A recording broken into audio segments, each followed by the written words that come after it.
الحكيم ولا حول ولا قوة إلا بالله العلي العظيم وصلى الله على سيدنا محمد وعلى آله وصحبه وسلم والحمد لله رب العالمين.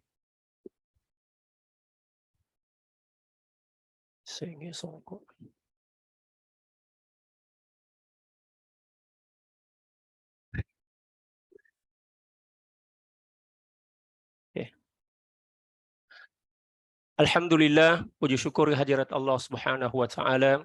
Salawat dan salam semoga senantiasa tercurah ke atas junjungan dan dikasih hati kita Nabi besar Muhammad sallallahu alaihi wasallam, demikian juga keluarga dan para sahabat serta orang-orang yang senantiasa mengikuti jejak langkah baginda sallallahu alaihi wasallam. Wassalawatullahi wassalamuhu alaika sayyidi ya Rasulullah. Tuan-tuan dan puan-puan, para pelajar sekalian, rahimakumullah wa ra'akum. Insyaallah pada malam hari ini kita akan kembali meneruskan daurah kita daripada kitab Asy-Syama'il Muhammadiyah karangan daripada Sayyidil Imam At-Tirmizi radhiyallahu taala an wa nafa'ana Allah bi'ulumihi wa 'ulumi syuyukhihi wa syuyukhina wa jami' awliya'illahi shalihin fid dharain Allahumma amin bisanadil muttasil an masyayikhina lil Imam At-Tirmizi radhiyallahu taala an. Hadis nomor 16.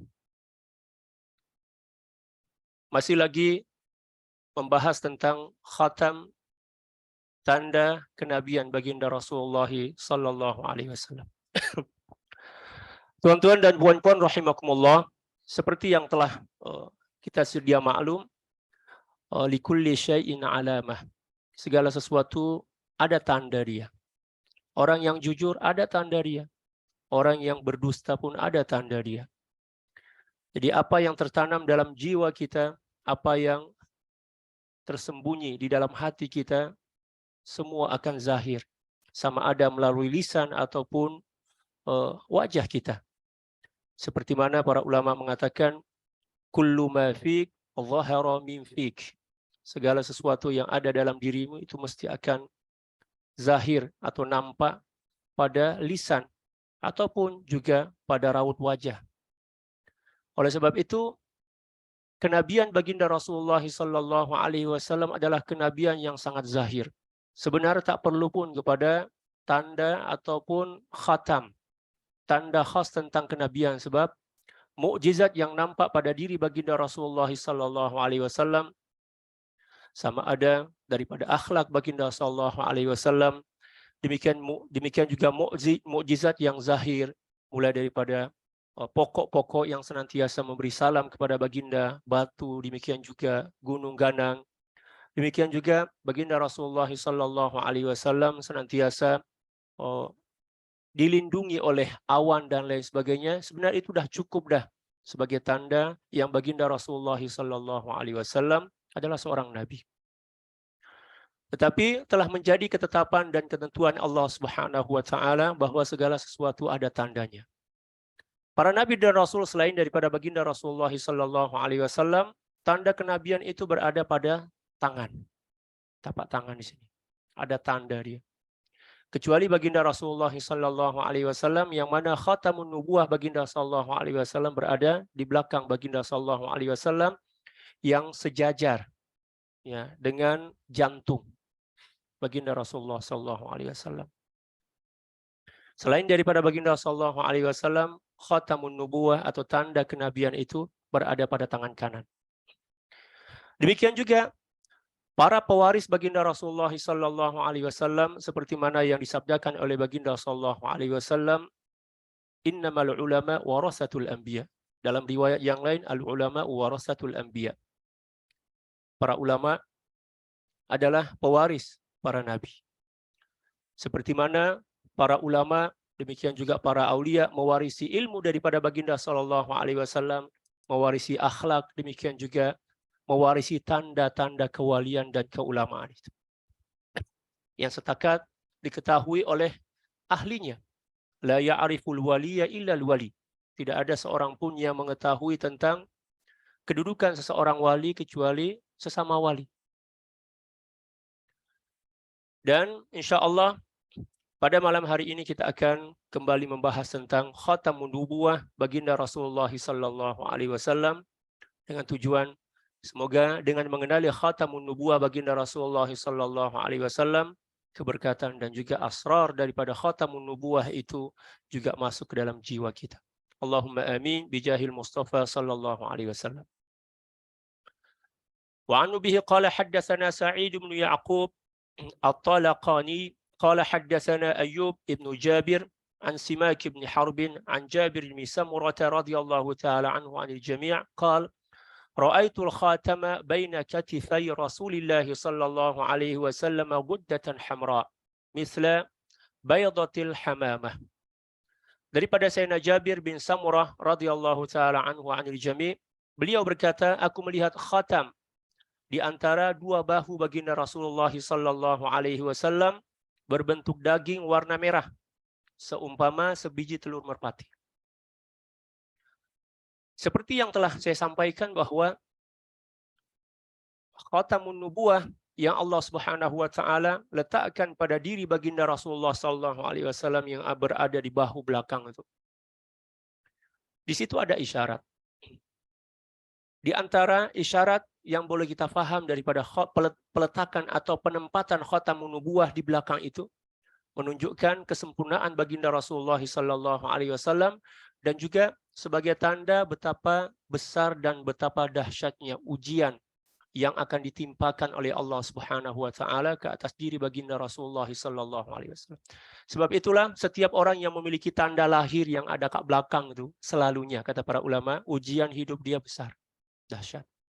Dan saya menjumpai ada beberapa sahabat saya ya, masa mengaji kat masjid dulu, biasalah sesama lelaki kan ya pakai baju-baju pendek. Nampak? Oh betul, apa kata para ulama.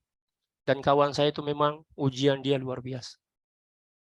Yang ada tanda lahir kat belakang. Ya. Dan semua itu ada makna dan sir. Tapi bukan bermakna orang yang banyak ujian, banyak cabaran itu adalah orang yang dibenci oleh Allah. Malah kebalikannya. Ujian itu adalah tanda cinta. Baginda Rasulullah sallallahu alaihi wasallam bersabda atau kama qala sallallahu alaihi wasallam dalam satu hadis yang diriwayatkan oleh Imam Bukhari, demikian juga direkodkan oleh Sayyidil Imam An-Nawawi dalam kitab Riyadhus Shalihin, innallaha idza ahabba aqwaman ibtalahu. Sesungguhnya bila mana Allah Subhanahu wa taala mencintai suatu kaum, satu di antara tanda cinta itu adalah mereka senantiasa diuji, dicabar oleh Allah Subhanahu wa taala. Sesuai dengan apa yang difirmankan oleh Allah Subhanahu wa taala dalam suratul Ankabut, ahasiban nasu ayyutraku ayyaqulu amanna wa hum la yuftanu. Jadi Sidi Syekh Abdul Qadir Al-Jilani radhiyallahu taala an dalam kitab Futuhul Ghaib menjelaskan bahwa ujian mengikut kadar keimanan seorang hamba. Semakin sempurna keimanan kita, maka akan semakin besar dan dahsyat jugalah ujian kita. Demikian juga baginda Rasulullah sallallahu alaihi wasallam, ketika baginda Rasulullah sallallahu alaihi wasallam diangkat sebagai seorang nabi dan rasul, penghulu para nabi dan rasul, malah lebih daripada itu. Ya, khair khalqillahi 'alal itlaq. Baginda sallallahu alaihi wasallam adalah sebaik-baik dan semulia-mulia makhluk Allah Subhanahu wa taala secara mutlak, lebih mulia dan lebih agung dibandingkan syurga, lebih mulia dibandingkan arsy dan lain sebagainya, seperti mana yang telah disebutkan oleh Sayyidil Imam Al-Qadhi Iyad dalam kitab Asy-Syifa ya bi ta'rifi huquqil Mustafa sallallahu alaihi wasallam. Baginda Rasulullah sallallahu alaihi wasallam bersabda dalam satu hadis atau kama qala sallallahu alaihi wasallam, asyaddun nasi bala'an al-anbiya'u tsumma al-amsalu fal-amsal.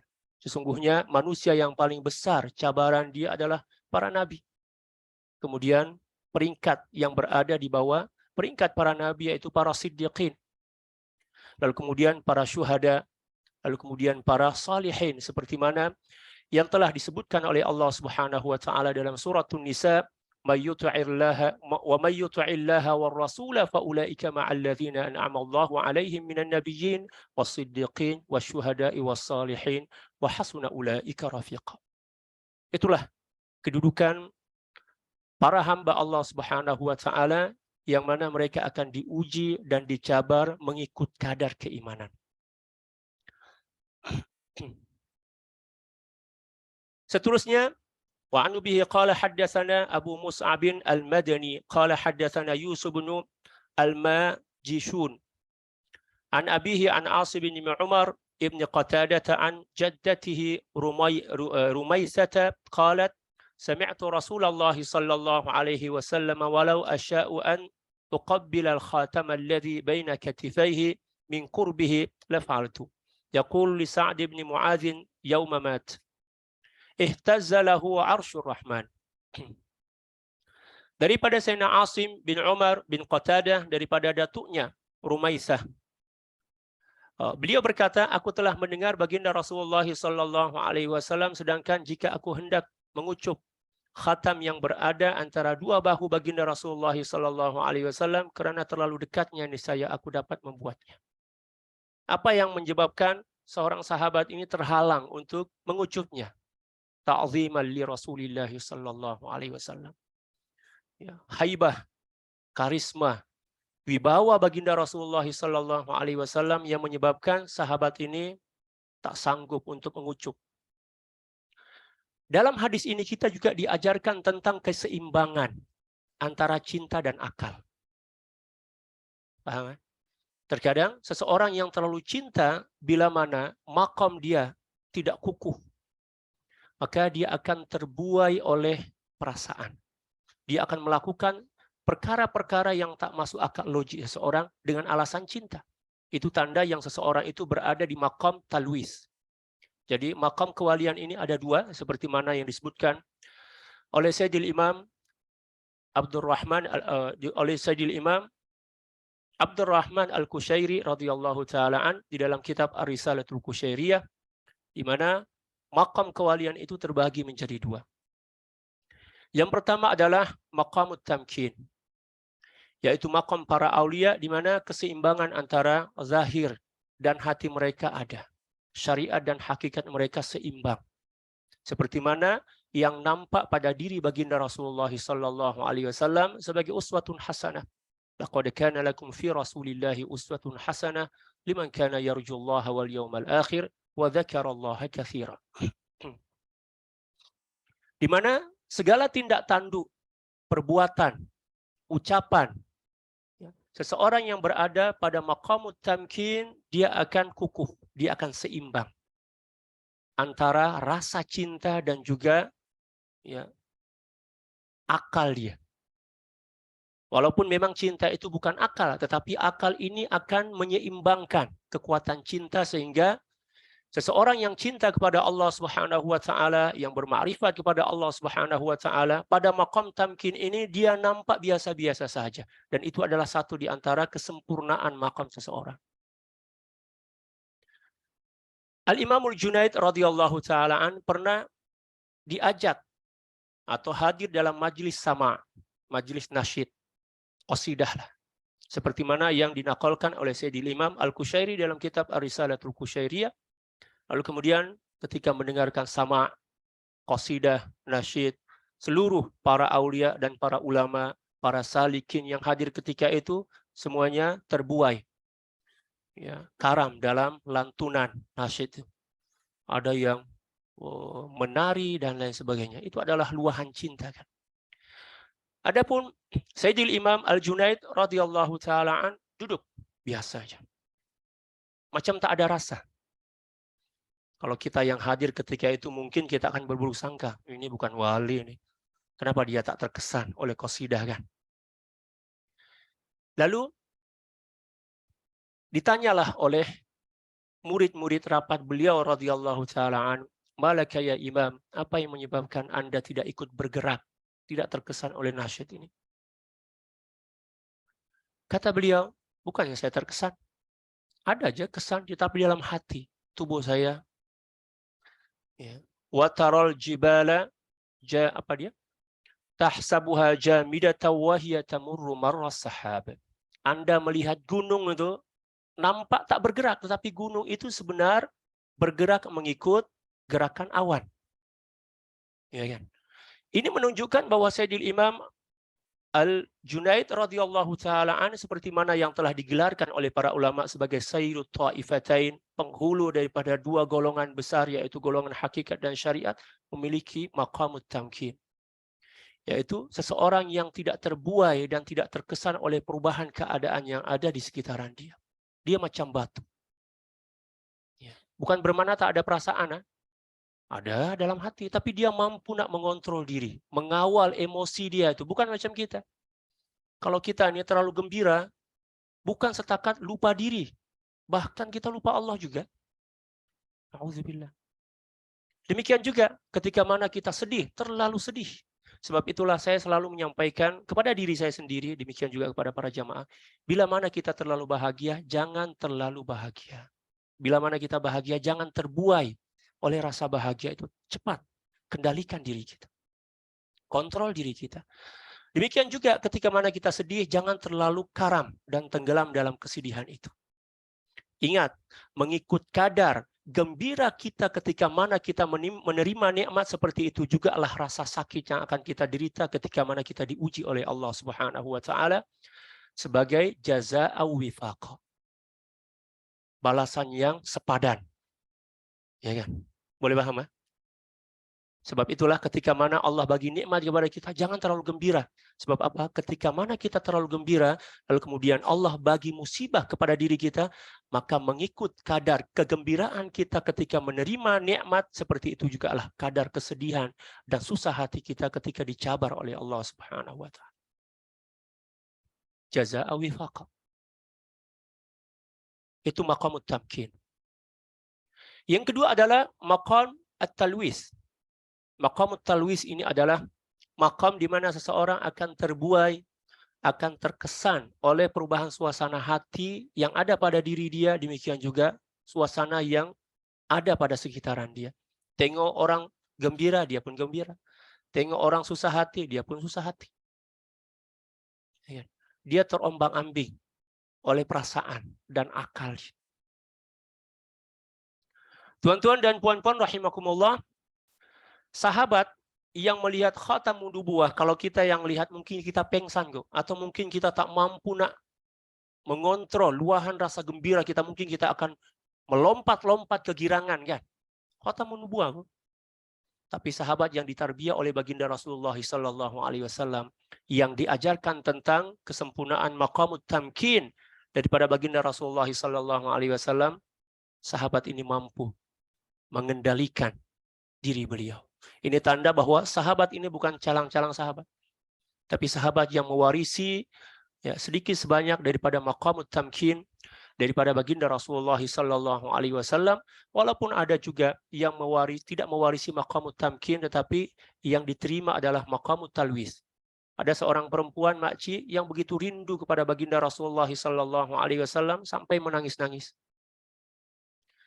Bila mana ditanya, makcik, kenapa nih? Tiap hari menangis. Kata dia, saya rindu kepada baginda Rasulullah. Lalu bila mana berjumpa dengan baginda Rasulullah SAW, pengsan. Ini maqamut talwis. Dia terkesan. Dia tak mampu nak menadah futuhat dan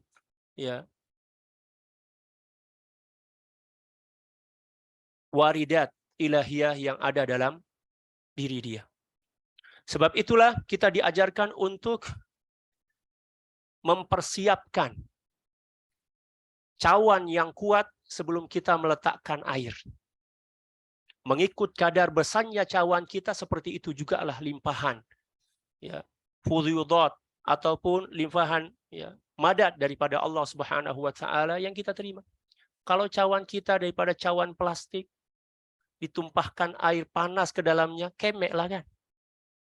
Kalau hati kita tak seberapa kuat, Allah bagi sikit aja waridat itu, dah hancur diri kita. Sebab itulah Sayyidil Imam Ibnu Athaillah Sakandari radhiyallahu taala an berkata dalam hikam, wurudul imdad ala qadril ala hasabil isti'dad. Luahan, tumpahan, tuangan waridat oleh Allah Subhanahu wa taala ke hati seorang hamba itu mengikut kadar kemampuan persediaan dia. Sebab itulah kuatkan syariat kita agar hakikat itu boleh bertempat ke situ. Jangan pula macam orang yang tak faham tentang agama, cakap apalah syariat itu, yang terpenting hakikat. Hakikat, Anda nak dapat hakikat, ya, kena ada cawan dulu lah. Ya. Jangan setakat nak belajar hakikat, tapi tak nak belajar syariat pula. Bahaya, boleh membawa kepada zindiq. Seperti mana yang dikatakan oleh Sayyidil Imam Malik radhiyallahu ta'ala man tasawwafa wa lam yatafaqqah faqad tazandaqa. Siapa orang yang belajar tasawuf ilmu hakikat tapi tak nak belajar ilmu fiqh, tak nak belajar syariat, tak nak mengamalkan syariat, zindiq, na'udzubillah. Wa man tafaqqaha wa lam yatasawwaf faqad tafassaqa. Dan sesiapa orang yang setakat belajar fiqh, dia ajar jumlah, pergi belajar tasawuf tak nak, maka dia akan pergi kepada kefasikan. Wa man jama'a bainahuma faqad tahaqqaqa. Dan sesiapa orang yang menghimpun kedua-dua sekali, maka itulah orang yang berada pada maqamut tamkin, sempurna.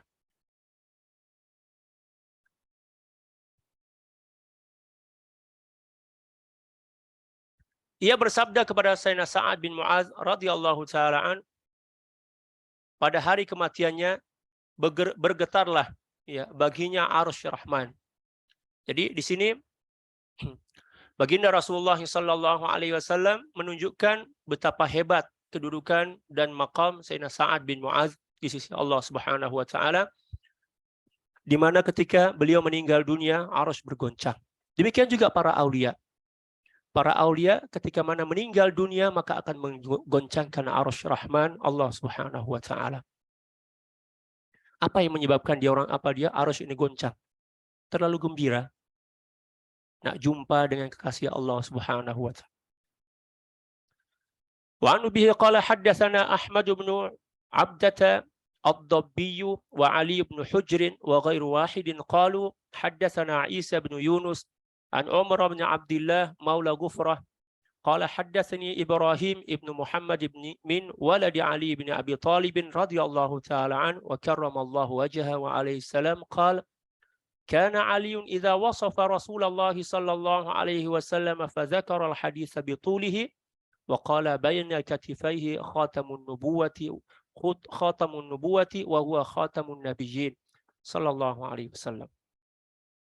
Daripada Sayyidina Umar bin Abdullah, hamba yang dimerdekakan oleh Kufrah, dipanggil Maula. Ya, dipanggil Maula. Jadi seorang hamba yang dimerdekakan oleh seseorang itu dipanggil Maula bagi orang yang memerdekakannya.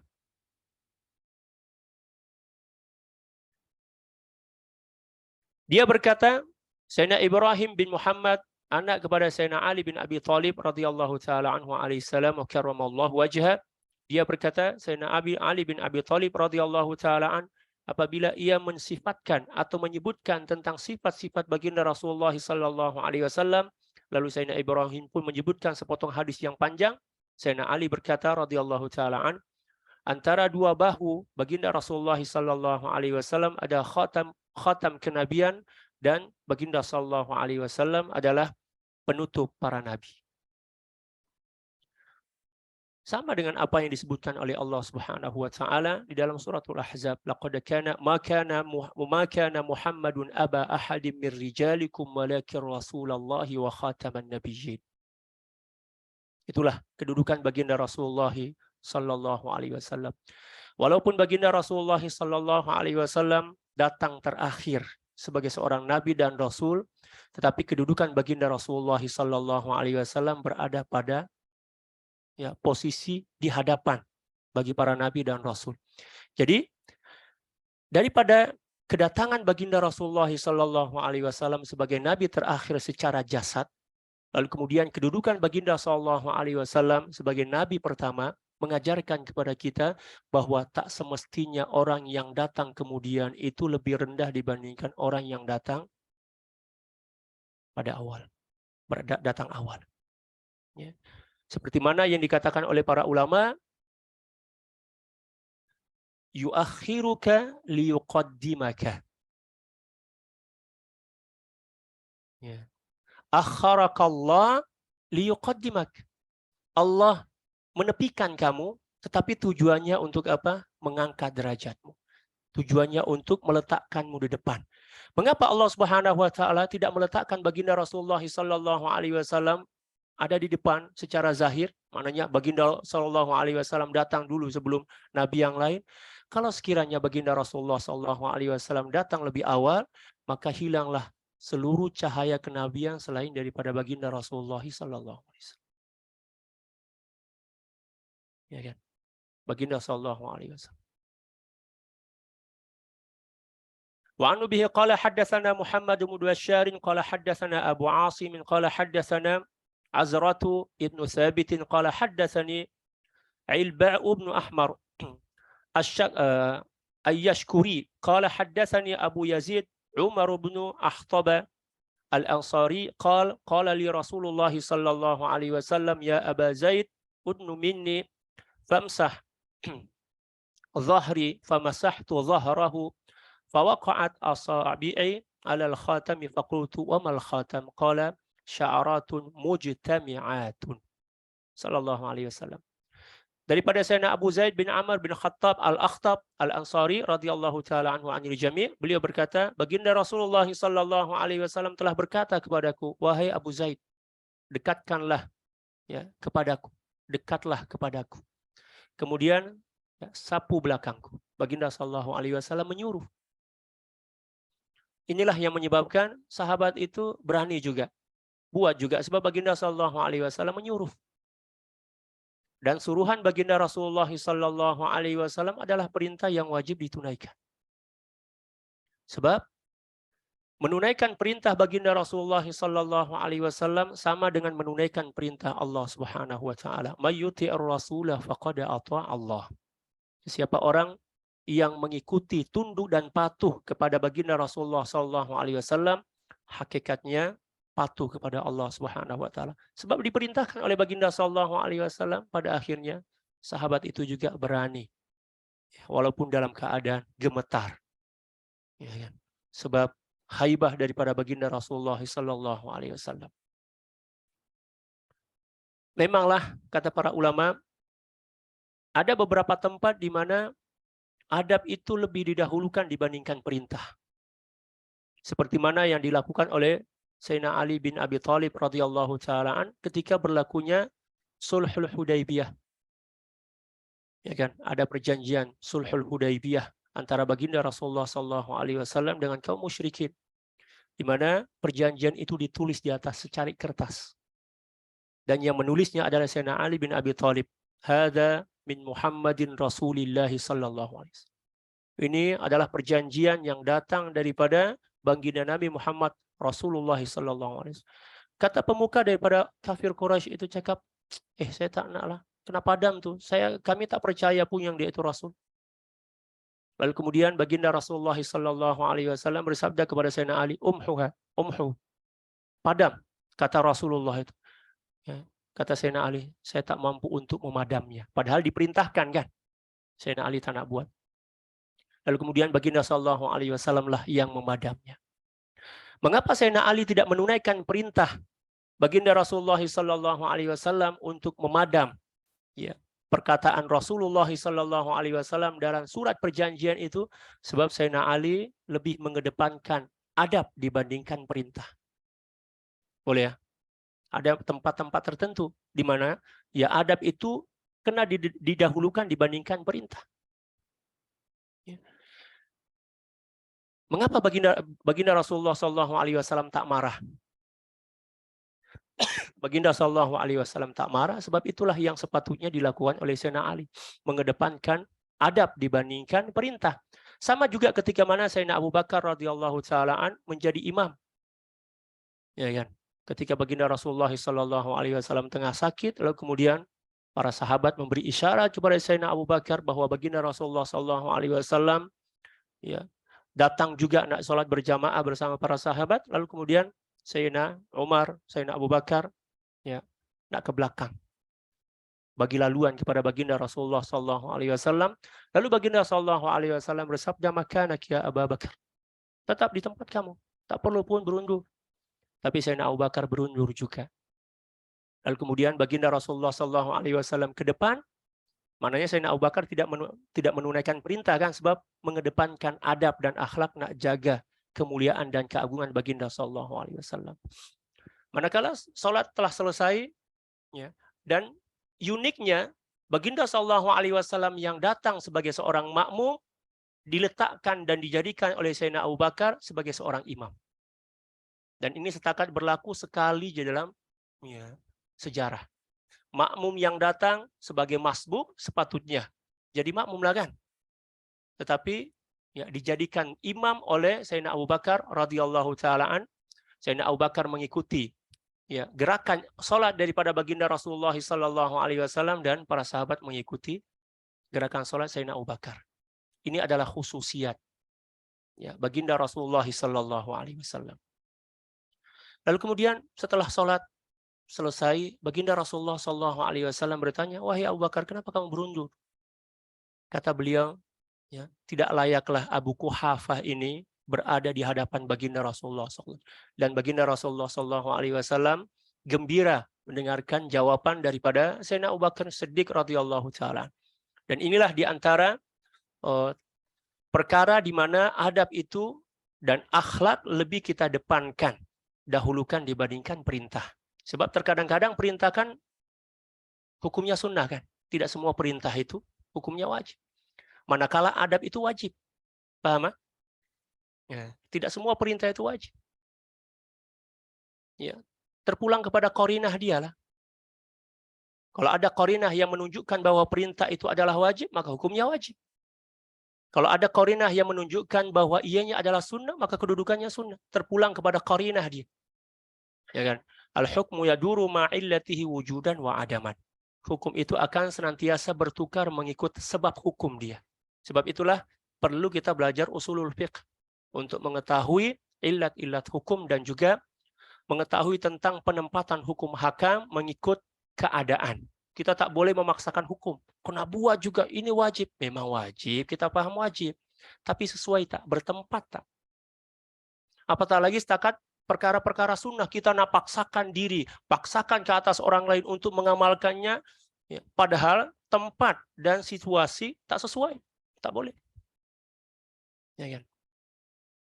Contoh misal, ya, mewarnakan janggut dengan warna kuning, itu sunnah baginda Sallallahu Alaihi Wasallam.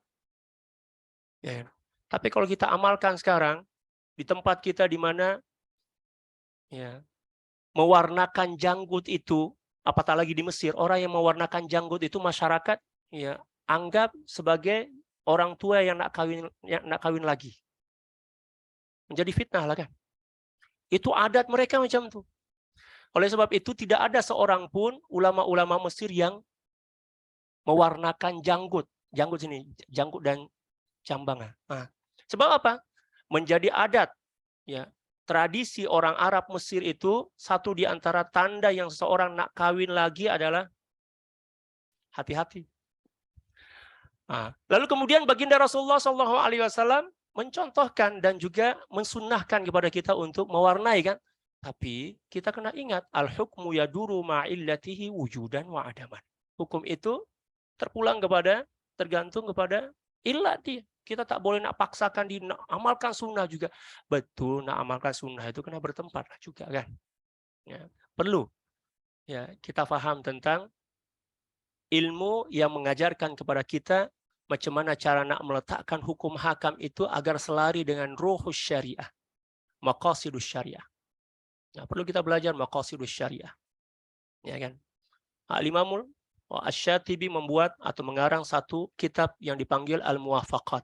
Di dalam kitab itu diajarkan, dijelaskan tentang maqasidus syariah secara luas. Jadi belajar tasawuf ini, tuan-tuan dan puan-puan, bukan setakat belajar tasawuf jadi tahu. Kena belajar ilmu yang lain juga. Ya, agar ilmu tasawuf kita ini halus. Kita perhalusi ilmu tasawuf itu dengan ilmu yang lain. Agar kita boleh nampak hikmah-hikmah syariat.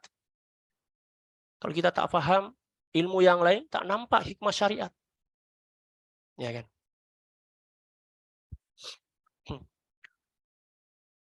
Kemudian sapukan belakangku. Sapukan ke belakangku. Maka aku menyapu belakang baginda sallallahu alaihi wasallam, maka jari-jariku tersentuh khatam. Saja baginda sallallahu alaihi wasallam, peganglah. Mengapa baginda sallallahu alaihi wasallam suruh sahabat ini? Sebab baginda Rasulullah sallallahu alaihi wasallam tahu yang sahabat ini nak tengok juga, nak sentuh juga. Tapi dia letak dalam hati aja. Segan, malu kan, takut kepada baginda sallallahu alaihi wasallam. Dia bersabar, dia mampu mengontrol diri dia, lalu baginda sallallahu alaihi wasallam tengok, oh ini ya, dia layak untuk menyapu khatamun nubuwah itu, maka diberikanlah. Sebab itulah tuan-tuan dan puan-puan, ketika kita belajar kepada seorang guru itu, hasrat apapun yang ada dalam hati kita kepada guru kita pendam je. Tak payah apapun yang kita nak kepada guru, kita luahkan juga. Tengok serban guru, nak minta serban, boleh tak? Nak, ya Allah, tak perlu. Pendam je. Sebab itu ya, adalah nafsu. Ya. Kalau kita memang layak untuk menerima hadiah itu, guru akan bagi pada tempat dan masa yang tepat. Ya kan? Bukan macam kita ini nak tergesa-gesa aja. Ala ajalatu minasyaiton, kata baginda sallallahu alaihi wasallam. Tergesa-gesa itu adalah perbuatan syaitan. Berdoa pun macam tu. Kalau boleh sebelum berdoa dah dikabulkan dah. Allah. Manusia. Allah. Itulah manusia. Aku Al-Ilba berkata, macam apakah khatam itu? Jadi Sayyidina Ilba ini setakat sapu je, tak nampak. Sebab seganlah pula nak buka baju baginda, nak angkat kan. Dah bagi sapu tu dah rezeki dah itu kan, alhamdulillah. Ya. Lalu beliau berkata, yaitu Abu Zaid, semacam gumpalan rambut. Ya. Jadi kalau kita himpunkan hadis-hadis yang bercerita tentang khatamun nubuwah, ada beberapa riwayat kan. Yang pertama, macam besar dia, ukuran kadar dia macam telur burung merpati, maknanya kecil sangat. Lalu kemudian dia menggumpal dan juga ada bulu-bulu di situ, ada rambut. Ya kan? Adapun nak cerita tentang mengapa menggumpal lalu kemudian mengapa ada rambut-rambut itu, banyak isyarat di situ. Ya kan? حديث مرفوع وعنه به قال حدثنا أبو عمار الحسيني بن حريث الخزاعي قال حدثنا علي بن حسين بن واقد قال حدثني أبي قال حدثني عبد الله بن بريدة قال سمعت أبي بريدة يقول جاء سلمان الفارسي رضي الله تعالى عنه إلى رسول الله صلى الله عليه وسلم حين قدم المدينة بمائدة عليها رطب فوضعها بين يدي رسول الله صلى الله عليه وسلم فقال يا سلمان ما هذا؟ قال صدقة عليك وعلى أصحابك. فقال ارفعها فإنا لا نأكل الصدقة. قال فرفعها فجاء الغد بمثله فوضعه بين يدي رسول الله صلى الله عليه وسلم فقال ما هذا يا سلمان؟ فقال هدية لك. فقال رسول الله صلى الله عليه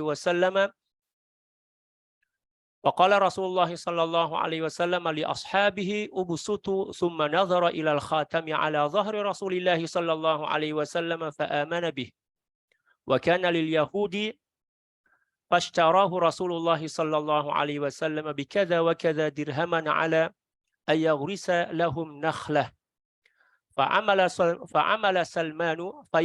سلمان فيه حتى تطعم فغرس رسول الله صلى الله عليه وسلم النخلة إلا نخلة واحدة غرسها عمر فحملت النخل من عامها ولم تحمل نخلة فقال رسول الله صلى الله عليه وسلم ما شأن هذه النخلة؟ فقال عمر يا رسول الله أنا غرستها فنزعها رسول الله صلى الله عليه وسلم فغرسها فحملت من عامها. Daripada Sayyidina Abu Buraidah berkata, Sayyidina Salman Al-Farisi radhiyallahu taala anhu anil jami' telah datang kepada baginda Rasulullah sallallahu alaihi wasallam. Sayyidina Salman ini ketika datang kepada baginda Rasulullah sallallahu alaihi wasallam, beliau adalah seorang hamba kepada seorang Yahudi. yang ada dan duduk di sekitaran kota Madinah. Seperti mana yang kita sedia maklum, bahwa Khaybar itu tak seberapa jauh daripada kota Madinah.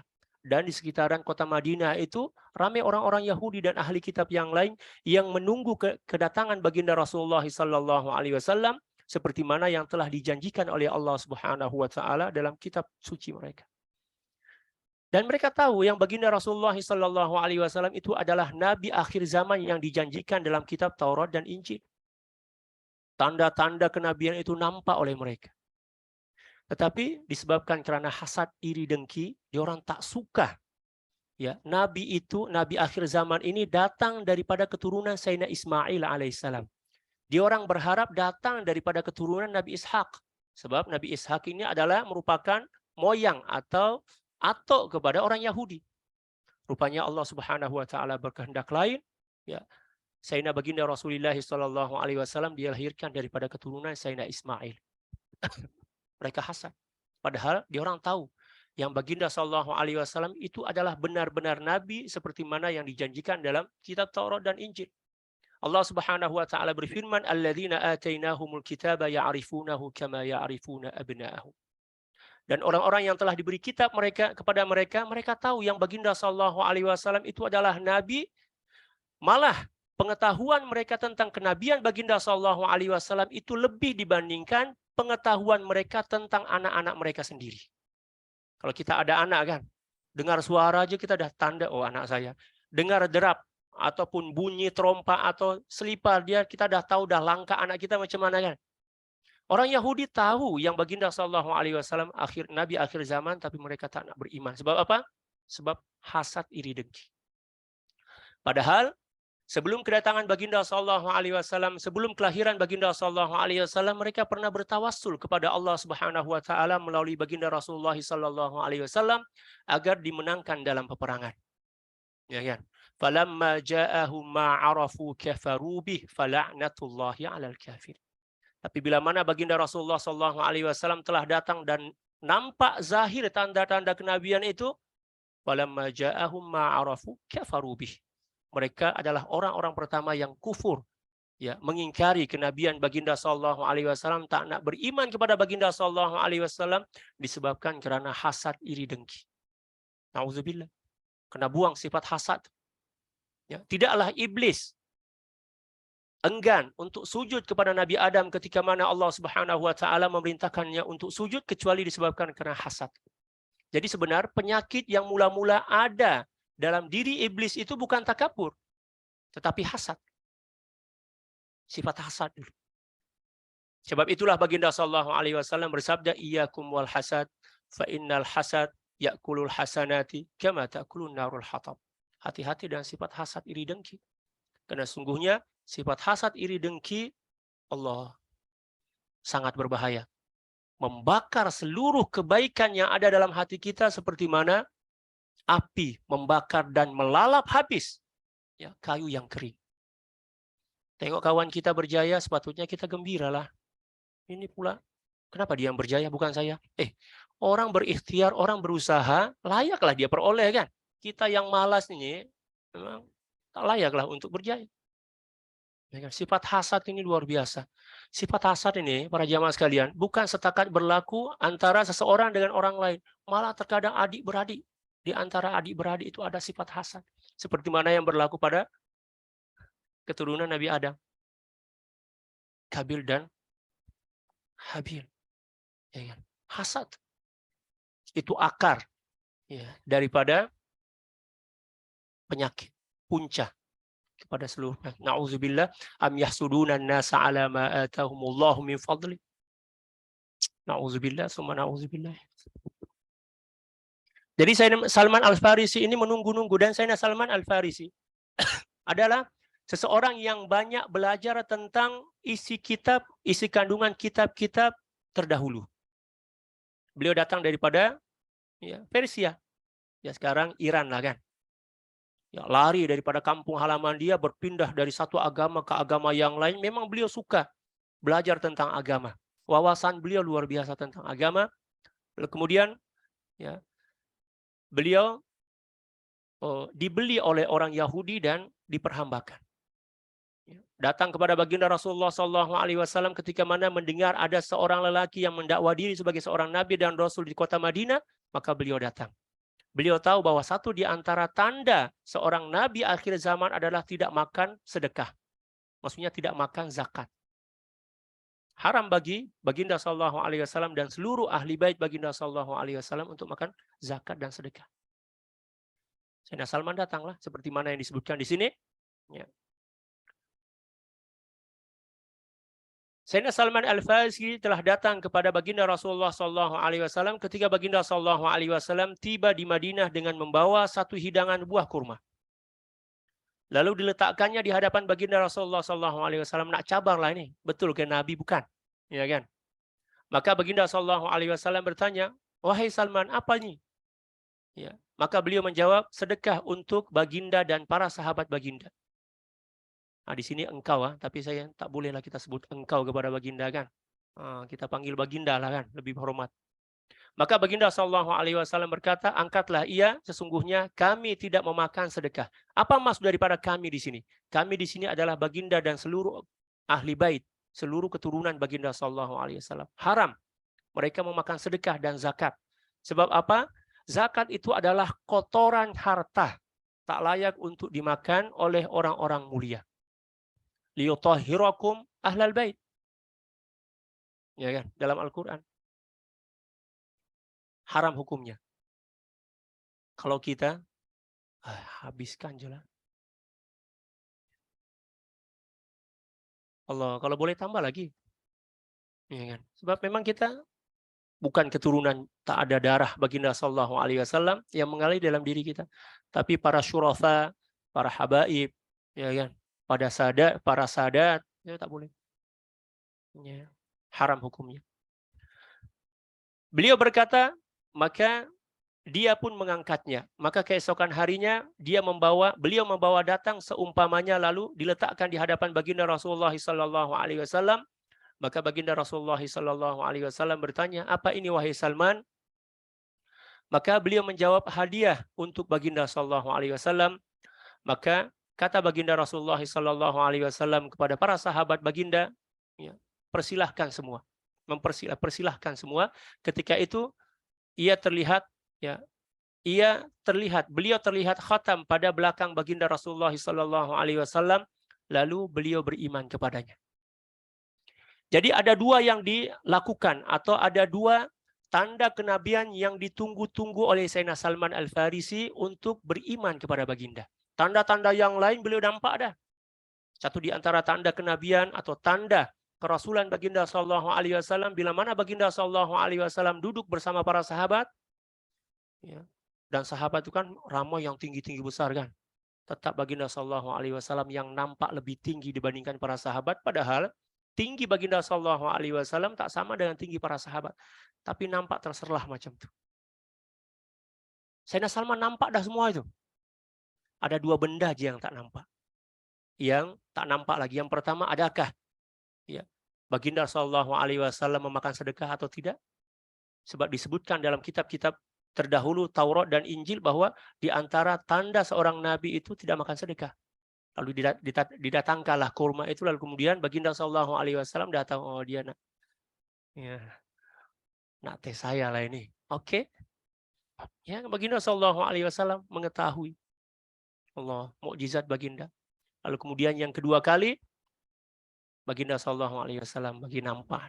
Saja baginda SAW ya bagi nampak khatam itu. Baginda SAW agak sedikit menunduk bagi peluang. Tengok. Seolah-olah baginda SAW cakap kepada Sayyidina Salman, antarikil isyarah. Salman, sampai dah masanya Anda beriman. Ini yang kau tunggu. Contoh kan. Cantik sangat. Luar biasa. Lalu kemudian Sayyidina Salman Al-Farisi radhiyallahu ta'ala masuk Islam. Dan baginda Rasulullah SAW telah membeli sebidang tanah milik Yahudi dengan sekian dirham. Harga untuk ditanam pokok kurma bagi mereka. Maka pekerjaannya diserahkan kepada Sayyidina Salman sehingga ya, dia berbuah. Maka baginda Rasulullah SAW menanam kurma itu selain satu pokok yang ditanamkan oleh Sayyidina Umar. Maka pokok-pokok kurma itu berbuah pada tahun itu juga kecuali satu pokok yang tidak berbuah. Maka baginda Rasulullah SAW berkata, apa hal pokok kurma ini? Maka Sayyidina Umar bin Khattab radhiyallahu taala anhu menjawab, wahai baginda Rasulullah SAW, saya yang menanamnya. Baginda rasa pelik, kenapa tak satu je tak berbuah nih? Yang lain dah berbuah dah. 1 tahun je. Tak sampai 1 tahun pun. Tahun ini baginda SAW tanam pokok kurma itu, tahun ini juga berbuah. Ajib. Selalunya 3 tahun, 5 tahun baru berbuah. Ya. Kalau sekarang memanglah ada pertanian modern ala Thailand kan. Ya, kurma pendek-pendek, 2 tahun dah boleh berbuah kan. Modern. Zaman dahulu tak ada itu, belum ada lagi. Tapi mukjizat baginda SAW mengatasi seluruh ilmu ya manusia. Ya, kan? Jadi cerita dia macam ni. Setelah Sayyidina Salman masuk Islam, Sayyidina Salman menyembunyikan keislamannya. Lalu kemudian mengadu kepada baginda SAW, ya Rasulullah, saya ini seorang hamba kepada orang Yahudi. Disebutkanlah tuan dia, tuan ini, dan sebagainya. Lalu kemudian, tuan saya itu ada aja keinginan nak memerdekakan saya. Saya pernah meminta kemerdekaan. Ya, agar dimerdekakan oleh tuan saya, tetapi dengan tebusan duit, dipanggil Abdul Mukatab. Kalau kita belajar fiqh itu kan, hamba ada beberapa peringkat dia kan. Yang pertama adalah ala Abdul Qinni. Abdul Qinni ini adalah seorang hamba 100% milik tuan dia. Abdul Qinni nama dia. Yang kedua adalah ala Abdul Mudabbar, yaitu seorang hamba yang telah dijanjikan kemerdekaan dia ketika mana tuan dia meninggal dunia. Ya kan? Ala Abdul Mudabbar nama dia. Yang ketiga ala Abdul Mukatab, yaitu seorang hamba yang dijanjikan kemerdekaan dia, janji bayar duit, menebus diri, dipanggil Abdul Mukatab. Dan Sayyidina Salman Al-Farisi adalah Abdul Mukatab, meminta kepada tuannya untuk dimerdekakan, tapi biasalah orang Yahudi. Dia cakap, ente nak merdeka, tak ada masalah. Bayar duit. Lalu kemudian, bayaran itu luar biasa, banyak sangat. Tapi bila mana Sayyidina Salman datang mengadu kepada baginda Rasulullah SAW, Sayyidina Rasulullah SAW tersenyum je. Oke, insyaAllah. Ya, Rabbina Karim. Ya kan? Bukan setakat itu je. Satu di antara syarat dia adalah dia kena menanam buah kurma di ladang tuan orang Yahudi itu, dan kena dijaga sampai berbuah. Oh, orang Yahudi semua duit pikiran-pikiran dia. Duit. Tengok kita yang nampak bukan kita, tapi yang nampak itu isi poket kita. Macam mana cara agar duit itu boleh keluar kan? Kata baginda SAW, khairan insyaAllah. Lalu kemudian baginda SAW cakap kepada Sayyidina Salman, Sayyidina Salman, nanti saya akan tanamkan pokok itu. Ya kan? Ya, sebab syarat dia kena berbuah dulu baru dibebaskan kan? Kemudian Sayyidina baginda SAW menanamnya, di dalam riwayat yang lain disebutkan 300 pokok. Kemudian tanamlah. Ada riwayat yang lain, ya berbagai riwayat lah. Ya, tanam. Kecuali satu pokok aja. Ya, Sayyidina Umar ini konon-kononnya nak bantu baginda lah kan. Ya, kata Sayyidina Umar kepada baginda, ya Rasulullah, saya nak ambil berkat juga lah, saya nak tanam juga. Oke, tanamlah. Ya. Bila mana pokok itu semua dah berbuah, dah tahun itu juga, satu pokok je yang tak berbuah. Baginda Rasulullah SAW agak sedikit bergurau kepada para sahabat, apa hal satu pokok ini tak berbuah? Pokok yang lain dah berbuah dah. Kata Sayyidina Umar, ya Rasulullah, maafkan saya. Itu sebab saya yang tanamlah itu. Kata baginda SAW, khairan. Oke, tak apa. Baginda SAW cabut balik pokok itu, lalu kemudian ditanam kembali. Pada tahun itu juga pokok itu berbuah. Lalu kemudian dimerdekakan oleh Sayyidina Salman, lalu kemudian berkhidmat kepada baginda Rasulullah SAW. Lalu disebabkan karena Sayyidina Salman ini jujur dalam mencintai baginda SAW, dan baginda Rasulullah SAW juga sangat mencintai Sayyidina Salman, maka Sayyidina Salman ini dimulhakkan, ya, dianggap sebagai bagian daripada keluarga baginda SAW. Salman minni alu bait, atau kama qala SAW. Sayyidina Salman ini adalah di antara keluarga ahli bait kita, ahli bait kami. Mulhak, diistilahkan dengan mulhak. Bukan sebenarnya Sayyidina Salman menjadi ahli bait, tapi dimulhakkan. diikutkan, dianggap, diangkatlah istilah kita. Itulah satu di antara mukjizat baginda Rasulullah sallallahu alaihi wasallam. Nah, seterusnya hamba yang seterusnya adalah al-abdu al-muba'ad nama dia, yaitu hamba separuh. Separuh diri dia hamba, separuh orang merdeka. Merdeka. Ya kan? Jadi separuh masa dia untuk diri dia, separuh masa dia untuk tuannya. Dipanggil al-abdul muba'ad. Boleh ya? Itu istilah-istilah dalam fiqh perlu juga kita tahu itu. Adapun berhubung kait dengan istilah ya abdun, ya hamba, dari seluruh peringkat dia, dari sudut tasawuf dia luar biasa.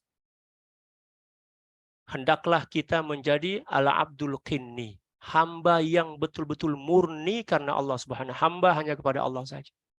Jangan hamba mukatab. Apa itu hamba mukatab? Hamba yang pikiran dia setakat pahala surga aja. Nak buat ini, wani piro kata orang Jawa. Nak bayar berapa? Pahala surga, pahala surga. Itu Abdul Muba'ad. Abdul apa dia? Abdul al-Mukatab. Yang amalan dia senantiasa beramal tunakkan pahala surga aja. Kalau tak ada pahala surga, memang dia kurang bersemangat untuk beramal. Dipanggil ala Abdul Mukatab. Ya kan? Kata Allah, oke lah, saya akan bayar kamu. Sebab itulah baginda sallallahu alaihi wasallam bersabda, ajabal linnas yuqaduna ilal jannati bisalasil. Mengherankan manusia ini. Ya. Nah, masuk surga pun Allah paksa juga. Allah rantai dia dan Allah tarik dia masuk surga. Manusia macam itu. Kena dijanjikan pahala dulu, surga dulu, baru nak beramal. Ya kan? Abdul Mukatab. Jangan pilih jadi Abdul Mukatab, betul. Tapi pilihnya sebagai Abdul Qinni. Yang murni karena Allah Subhanahu wa taala, wa ma umiru illa liya'budullaha mukhlishina lahuddin hunafa.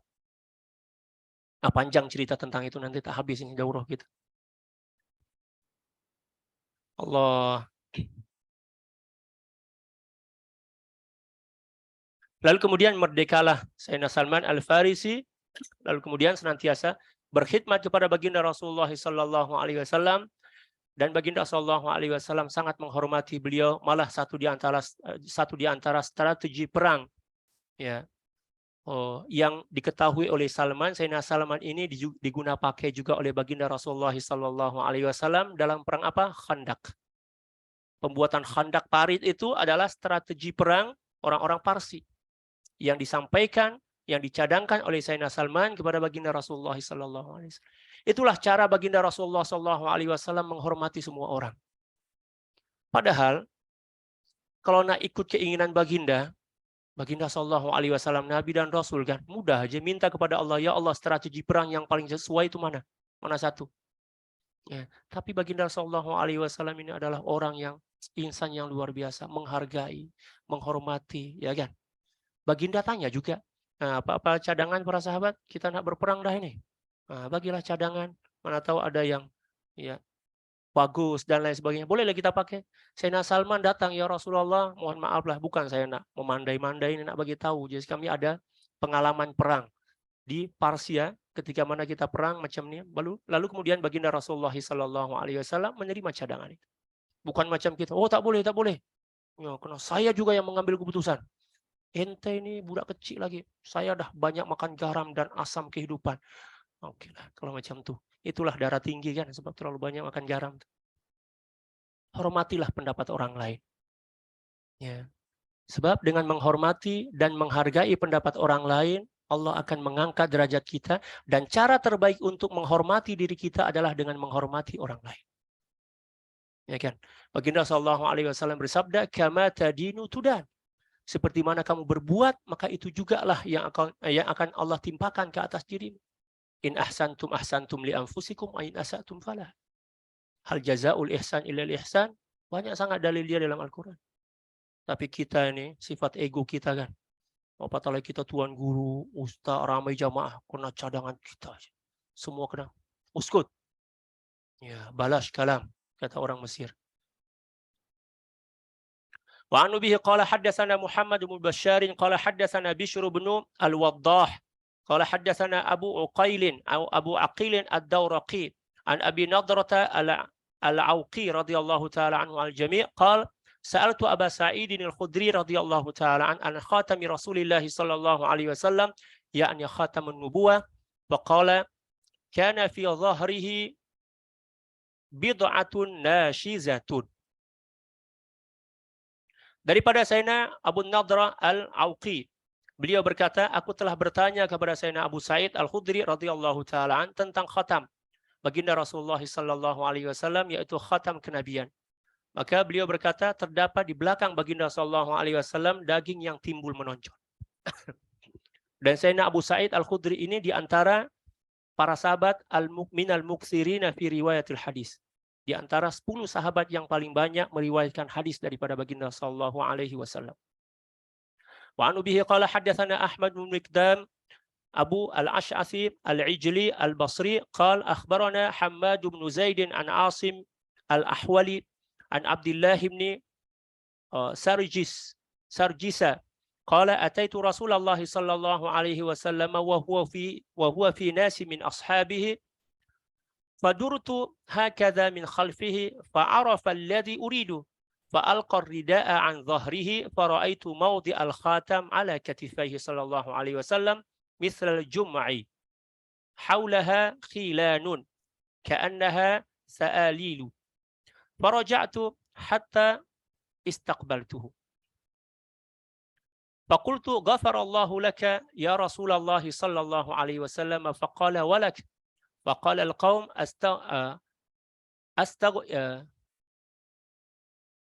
bukan astaghfara tapi istaghfara, ini salah, yang betul adalah istaghfara. Di sini kalau kita belajar nahwu itu apa dia dipanggil khabarian lafzan insyaiyan ma'nan. Ya kan? Istaghfara laka Rasulullah sallallahu alaihi wasallam, istifham, ya. Faqala na'am walakum thumma tala hadhihi al-ayata wastaghfir li dhanbika walil mu'minina wal mu'minat. Daripada Sayyidina Abdullah bin Sarjis, beliau berkata, saya telah mendatangi baginda Rasulullah sallallahu alaihi wasallam sedang baginda sallallahu alaihi wasallam bersama sekumpulan para sahabat baginda. Jadi itu kebiasaan baginda sallallahu alaihi wasallam, senantiasa duduk bersama para sahabat, mentarbiyah mereka, memberikan irsyad kepada mereka, mendengarkan keluh kesah mereka, menolong mereka, ya, membawa hati mereka kepada Allah Subhanahu wa taala. Dan disitulah para sahabat mengambil masa yang sangat luas untuk bermuraqabah kepada Allah Subhanahu wa taala melalui baginda sallallahu alaihi wasallam. Ya kan? Bermuraqabah melalui wasilah. Ya, waraqibis syaikha fi ahwalihi, kata Sayyidina Abu Madyan Al-Ghaus, dan ya bermuraqabah, pandanglah ya wajah gurumu, ya, dan keadaan guru kamu. Kalau dalam ya, madrasah yang lain diistilahkan dengan istihdharus syekh, menghadirkan ya, wajah guru kita di dalam hati sebelum berzikir, bukan ketika berzikir, sebelum berzikir ya. Atau rabithah dalam Naqsyabandi dipanggil rabithah. Itu adalah satu di antara sunnah yang diamalkan oleh para sahabat. Para sahabat ini sebelum melakukan ibadah, mereka selalu membayangkan, mengimajinasikan yang mereka ini berada di hadapan baginda sallallahu alaihi wasallam. Itu ada taksir, ada kesan dalam hati. Syirik itu bukan syirik. Nah, pula syirik bukannya kita menyembah. Dia orang cakap itu syirik. Tapi kalau ingat bini pula tak syirik. Ingat bini tak syirik pula. Ya kan? Mencium tangan guru kita dia orang cakap syirik. Ya kan? Mencium gambar guru kita dia orang cakap syirik, tapi dia orang cium pipi istrinya tak syirik pula. Apa perbezaan dia? Ya kan? Mulakhbat kata orang Arab Mesir itu. Fi syai' khalal, dalam fikiran dia ini ada masalah. Ada perbezaan antara ta'zim dan ibadah. Ibadah itu adalah sujud, tunduk, ya, menyembah kepada sesuatu yang diyakini memiliki sifat-sifat ketuhanan. Barulah dikira menyembah. Kalau kita tak yakin, kita setakat hormat aja, kita cium tangan guru kita, kita tak yakin pun dia Tuhan, memang bukan Tuhan, maka tak dikira sebagai syirik lah, dikira ta'zim, menghormati, ya kan, memuliakan. Dan itulah yang diajarkan oleh baginda sallallahu alaihi wasallam. Baginda sallallahu alaihi wasallam sebagai seorang nabi dan rasul yang paling sempurna pun mencium tangan budak-budak kecil, mencium tangan apa dia para sahabat, tak ada masalah pun. Ya kan? Jadi bila sesuatu itu syirik, bila mana seorang menyembah sesuatu selain daripada Allah dan meyakini sesuatu yang disembah selain daripada Allah itu memiliki sifat-sifat ketuhanan. Mudah kan? Ya, kalau tak ada keyakinan yang sesuatu itu memiliki sifat-sifat ketuhanan, bukannya syirik. Aku berpusing-pusing di belakangnya dan di belakang baginda sallallahu alaihi wasallam, dan baginda sallallahu alaihi wasallam mengetahui apa yang aku ingini. Lalu baginda sallallahu alaihi wasallam membuang atau mengangkat, bukan membuang sebenarnya, mengangkat selendang baginda sallallahu alaihi wasallam daripada belakang, mengangkat rida. Maka saya melihat tempat terletak khatam di atas bahu baginda sallallahu alaihi wasallam sebesar satu genggaman tangan dikelilingi oleh bintil-bintil seakan-akan tahi lalat. Ya, ada satu genggaman. Tadi kan ada kecil kan. Tapi sebenar ya, menurut beberapa riwayat yang lain, bukannya satu genggaman besar sangat lah kan. Dan bukan juga terlalu kecil macam telur merpati itu kan. Tapi agak sedikit, bukannya besar sangat. Macam duit shilling yang berapa ya? Yang paling besar. Yang paling besar itu 50 sen. Macam itulah. Ya, kata guru-guru kami. Bukannya besar sangat macam telur ayam ke, bukan. Ya, kecil.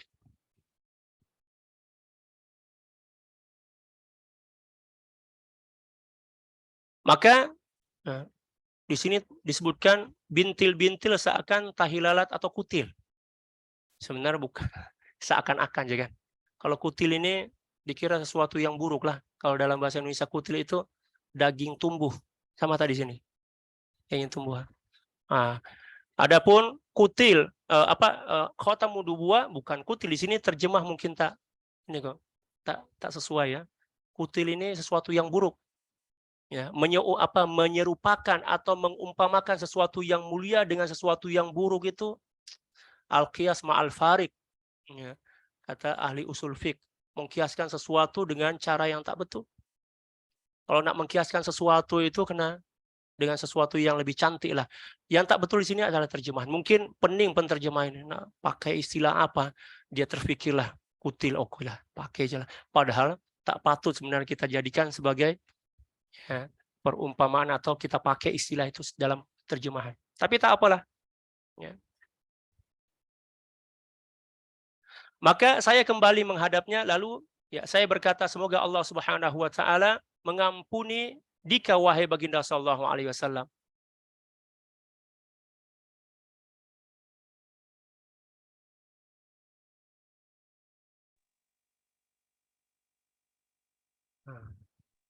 Mendoakan baginda sallallahu alaihi wasallam agar diampuni.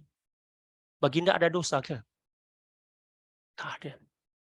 Baginda sallallahu alaihi wasallam maksum, tak ada dosa.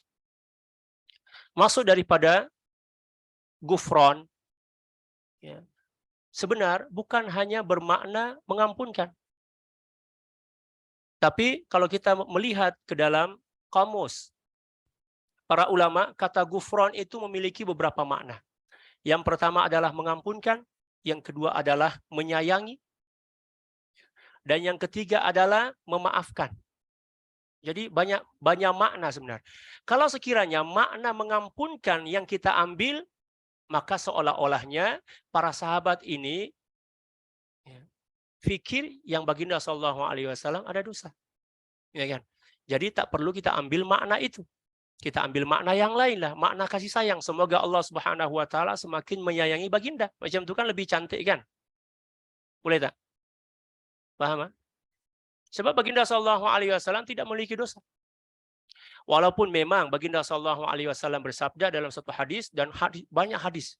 Baginda sallallahu alaihi wasallam bersabda, "Ya ayuhan nas, tubu ilallahi wastaghfiru fa inni atubu ilallahi wa astaghfiru fil yaumi wal lailati mi'ata marrah." Wahai manusia, sahabatku, segeralah bertaubat kepada Allah dan pohonlah keampunan daripadanya. Karena sesungguhnya saya nih, kata baginda sallallahu alaihi wasallam, senantiasa bertaubat dan memohon keampunan setiap hari tak kurang daripada 100 kali.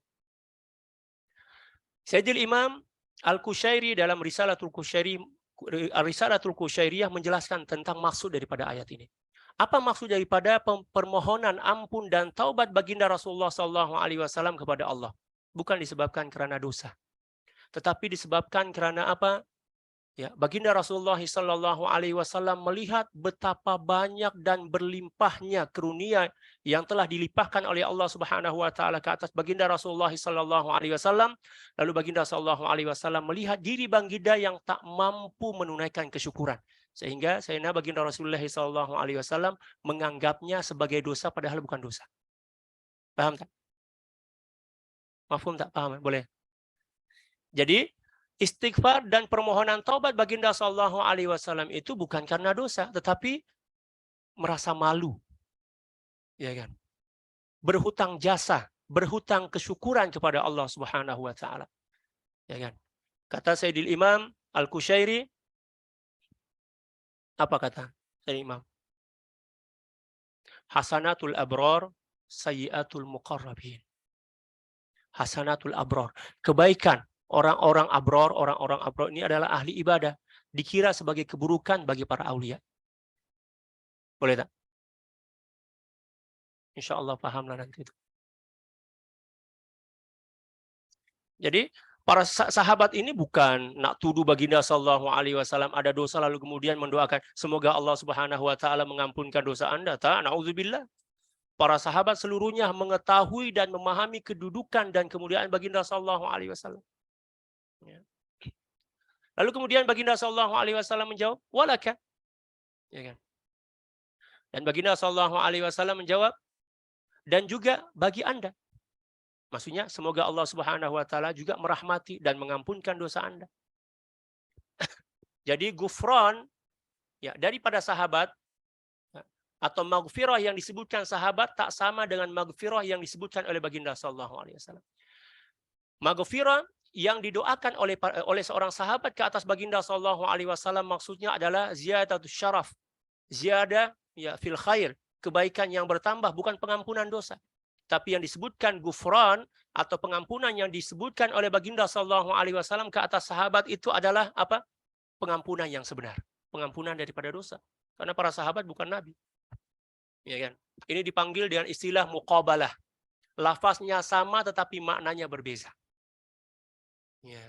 Kalau dalam ilmu balaghah kita belajar itu diistilahkan dengan muqabalah. Dalam Al-Qur'an ada. Ya kan? Allah Subhanahu wa taala berfirman, "Faman i'tada 'alaikum fa'tadu 'alaihi bimithli ma i'tada 'alaikum." Ya, bila mana mereka melakukan kezaliman ke atas dirimu, maka balaslah dengan kezaliman. Kezaliman dan kezaliman. Ya kan? Dua kali disebutkan tidak, kezaliman lah itu kan. Kezaliman yang pertama adalah kezaliman yang merupakan dosa, adapun kezaliman yang kedua, lafaz dia adalah kezaliman tetapi sebenarnya bukan kezaliman. Sebab ianya adalah hak. Ya kan? Orang yang dizalimi berhak untuk membalas kan. Takkanlah pembalasan atas kezaliman itu dikira sebagai kezaliman. Paham tak? Disilakan dengan muqabalah. Boleh ya? Para jamaah belakang boleh tak? Masih. Dah ngantuk dah? Belum kan? Ya, daurah itu ya tak cukup, tak best lah kalau setakat 1-2 jam. Sidi Syekh Rahimuddin sampai 3-4 jam kan. Itu beliau kalau kita tak mampu lah. Makam beliau berbeza. Maka orang-orang itu bertanya kepada Sayyidina Abdullah bin Sarjis, "Ya Rasulullah, Rasulullah Shallallahu Alaihi Wasallam telah meminta ampun bagi engkau?" Wah, rasa base-nya baginda Sallallahu Alaihi Wasallam mohonkan ampun ke atas diri anda, dan setiap permohonan baginda Sallallahu Alaihi Wasallam la yurad, tidak akan ditolak oleh Allah Subhanahu Wa Taala. Maka beliau menjawab, ya, dan juga untuk anda semua. Ya. Baginda Sallallahu Alaihi Wasallam ini adalah seorang insan yang memiliki, kalau dalam bahasa Indonesia dipanggil kepekaan sosial, bukan peka, kepekaan, ada sensitivity hati. Sifat sosial baginda Sallallahu Alaihi Wasallam luar biasa. Ya kan? Kepada umat nih. Apapun yang dilakukan oleh baginda Rasulullah Sallallahu Alaihi Wasallam mesti senantiasa ingat akan nasib umat baginda Sallallahu Alaihi Wasallam, seperti mana apa yang dilakukan oleh baginda Sallallahu Alaihi Wasallam ketika baginda Sallallahu Alaihi Wasallam berkorban nahar itu kan. Ya, yang pertama adalah untuk Sayyidah Khadijah, ya kan. Yang kedua adalah untuk ya seluruh umat baginda sallallahu alaihi wasallam. Berkorban yang diniatkan untuk seluruh umat baginda sallallahu alaihi wasallam. Itu ajaran yang luar biasa. Baginda sallallahu alaihi wasallam adalah rahmatan lil alamin. Kalau kita janji kita kenyang, orang lain tuh ya, kita tak sempat nak pikirkan. Sifat ego kita lebih. Ya.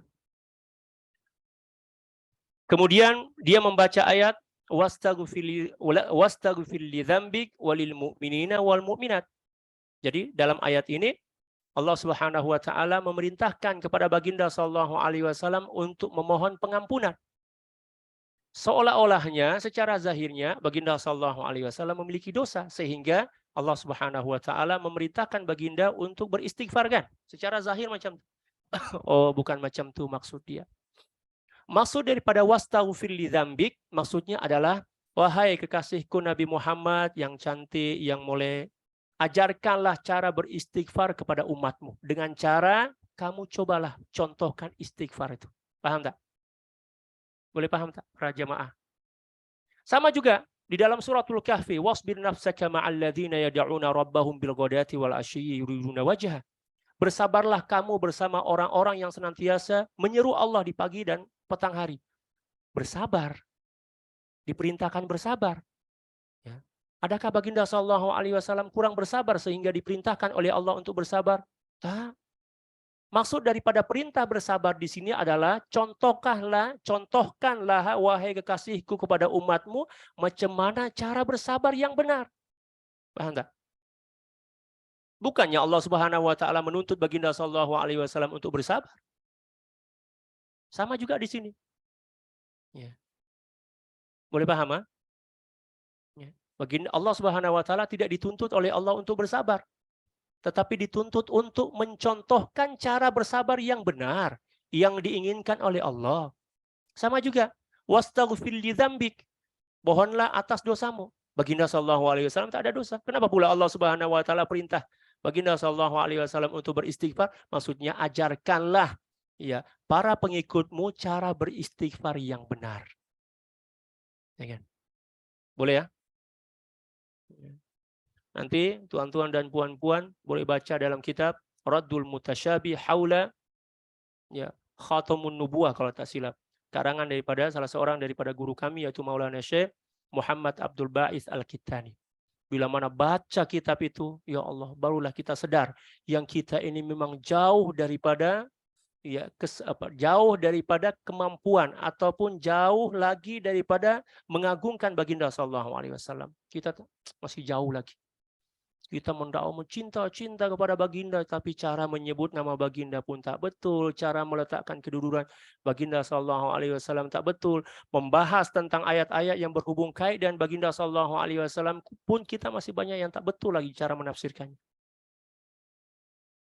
Dan tidaklah seseorang mampu dan paham tentang hakikat kenabian kecuali bila mana seseorang telah tenggelam dalam hakikat itu. Boleh ya?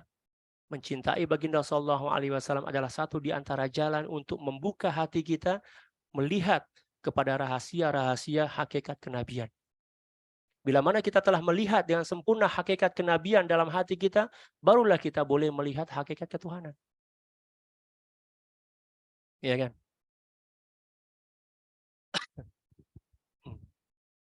Oke, bab ketiga. Rambut baginda Rasulullah sallallahu alaihi wasallam.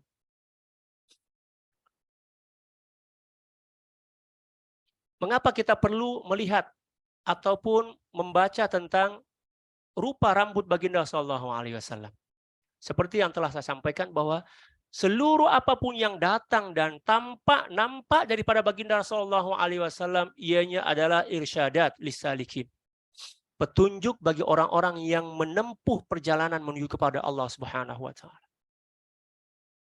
Sehingga itulah ketika mana seseorang bermimpi berjumpa dengan baginda Rasulullah sallallahu alaihi wasallam lalu kemudian ada yang melihat rambut baginda sallallahu alaihi wasallam, ada yang melihat kaki baginda sallallahu alaihi wasallam, ada yang melihat cuping baginda sallallahu alaihi wasallam yang mulia dan lain sebagainya, itu ada isyarat irsyadat lisalikin.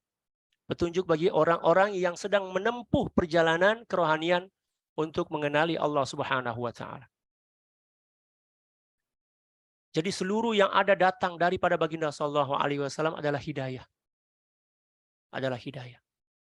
Terpulang kepada masing-masing kita yang memahami daripada bahasa-bahasa isyarat itu, bahasa-bahasa simbolik. Sidi Syekh Abdul Qadir Al-Jilani radhiyallahu ta'ala mengarang satu kitab yang menjelaskan tentang kamus bahasa-bahasa simbolik. Ya, saya ada kitab tuh. Tapi dah lama dah berpisah daripada kitab itu. Mungkin dah entah kemana. Kalau kita baca ya, kitab itu, Masya Allah, luar biasa. Barulah kita paham.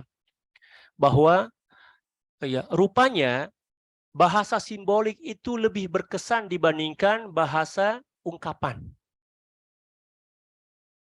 Sebab itulah kata para ulama, innamal labibu bil isyarati yafhamu.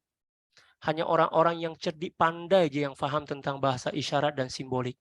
Adapun orang-orang yang sini orang kata lembab sikit, dia perlu kepada ibarat, cakap. Ya. Tapi orang yang cerdik pandai, dia mustaghnin anil ibarah. Tak perlukan kepada cakap. Dia setakat tengok aja. Oh, maksud dia nih. Nih. Dan saya di Imam Syekh Abdul Qadir Al-Jilani membuat satu kitab. Ya. Membuat satu kitab yang menjelaskan tentang bahasa simbolik. Oh, cantik sangat. Nah, nanti saya coba carilah kalau boleh kita bukan setakat terjemah, kita daurahkan. Oh, memang luar biasa. Kita baca kitab itu. Subhanallah. Ya Rob. Ya kan? Ya. Jangan setakat kita memperhalusi bahasa ibarat kita aja. Itu pun tak halus-halus. Tidak berapa puluh tahun kita belajar kan. Ya, konon nak jadi pujangga tapi susunan ayat kita ya jadi bujang lapuk pula. Wa anu bihi qala haddatsana Ali bin Hujr qala haddatsana Ismail bin Ibrahim an Humaid an Anas bin Malik radhiyallahu taala anhu anil jami' kana sya'ru Rasulillah sallallahu alaihi wasallam ila nisfi udhunayh. Daripada Sayyidina Anas bin Malik radhiyallahu taala an, beliau berkata, rambut baginda Rasulullah sallallahu alaihi wasallam itu mencecah hingga ke separuh telinga baginda sallallahu. Jadi ada beberapa riwayat berkenaan dengan rambut baginda sallallahu alaihi wasallam. Ada yang sampai cuping, ada yang sampai sini bahu. Ya, ada juga yang agak sedikit pendek. Ya, dan semuanya sunnah. Dan yang terpenting itu bukan panjang pendeknya sebenarnya. Tetapi kemas ke tak. Itu yang paling utama itu. Kemas ke tak. Yang kedua, adakah sesuai dengan zaman? Sebab ketika itu baginda Rasulullah SAW agak sedikit memanjangkan rambut baginda SAW khilafan lil ahli kitab, untuk menyalahi model rambut ahli kitab. Ahli kitab ketika itu botak licin. Yang panjang itu adalah nih misai, dipanjangkan lalu kemudian syarib. Kenapa dipanggil syarib? Sebab bila mana minum dia pun ikut minum. Bismillah. Dipanggil syarib, misai. Kalau di sini dipanggil amfaqah. Ya. Sunnah menyukur syarib, misai dan memanjangkan amfaqah lalu kemudian memanjangkan lihya atau al-liha jamak dia kan. Orang Yahudi ketika itu botak pelontos.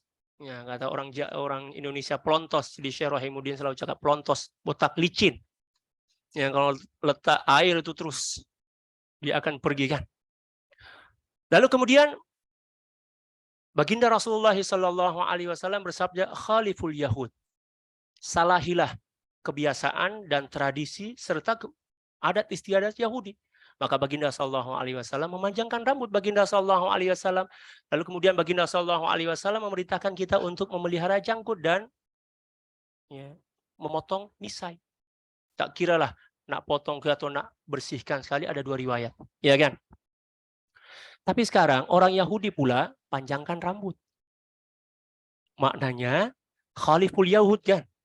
Menyalahi orang Yahudi. Jangan pula kita panjangkan rambut kita konon-kononnya nak mengikuti rambut baginda sallallahu alaihi wasallam tetapi tak faham tentang asbabul wurud. Sebab mengapa baginda sallallahu alaihi wasallam buat macam itu? Sebab itulah perlu kita belajar ilmu-ilmu lain untuk memahami hadis-hadis baginda sallallahu alaihi wasallam. Demikian juga Al-Quran. Ada ulumul Quran. Di dalam ulumul Quran kita belajar asbabun nuzul, sebab-sebab turunnya suatu ayat. Demikian juga hadis-hadis baginda sallallahu alaihi wasallam kita belajar asbabun nuzul, asbabul wurud, sebab-sebab mengapa baginda sallallahu alaihi wasallam bersabda atau melakukan sesuatu tertentu ketika itu. Kalau perkataan para ulama dipanggil asbabul wuqu'. Asbabul wuqu'. Sebab mengapa seorang ulama itu mengeluarkan fatwa sekian. Ada sebab dia. Ya kan? Jadi saat ini tak perlu pun kita panjangkan rambut. Sebab apa? Orang Yahudi dah panjangkan rambut dia. Dia orang kan. Orang Yahudi ortodoks itu kan rambut dia orang panjang-panjang. Kalau kita ya sedang-sedang aja lah. Jadi terpulang kepada keadaan masyarakat kita. Sebab itulah satu di antara Al-Qawaidul Kubra di dalam mazhab Syafi'i, Qawaidul Fiqhiyah, Al-Qawaidul Fiqhiyatul Kubra dalam mazhab Syafi'i adalah al-'ada muhakkamah. Adat, tradisi dan kebiasaan masyarakat itu merupakan sumber hukum. Ya kan? Ada 5 kaidah utama dalam mazhab Syafi'i. Yang pertama adalah al-umuru bimaqasidiha. Ya, segala perkara terpulang kepada niat dia. Yang kedua adalah al-masyaqqatu tajlibu taisir. Kesukaran itu mendatangkan kemudahan. Yuridullahu bikumul yusra wa la yuridu bikumul usra. Ya kan? Ma ja'alallahu fid dini min alaikum fid dini min haraj. Itu kan dalil dia. Yang ketiga adalah apa? Yang ketiga ya al-'ada muhakkamah. Adat istiadat itu merupakan ya sumber hukum. Yang keempat apa? Tak ingat dah. Al-umuru bimaqasidiha, al-masyaqqatu tajlibu taisir, ya al-'ada muhakkamah. Ya, satu di antara kalau tak silap al-amru idza taqat ittasa'ah. Perkara bila mana sempit, sukar dia akan meluas. Ya, ada punya satu tak ingat dah. Sebab kurang ngopi kok. Minum kopi dulu. Minta maaf, Pak. Saya aja yang ngetahin.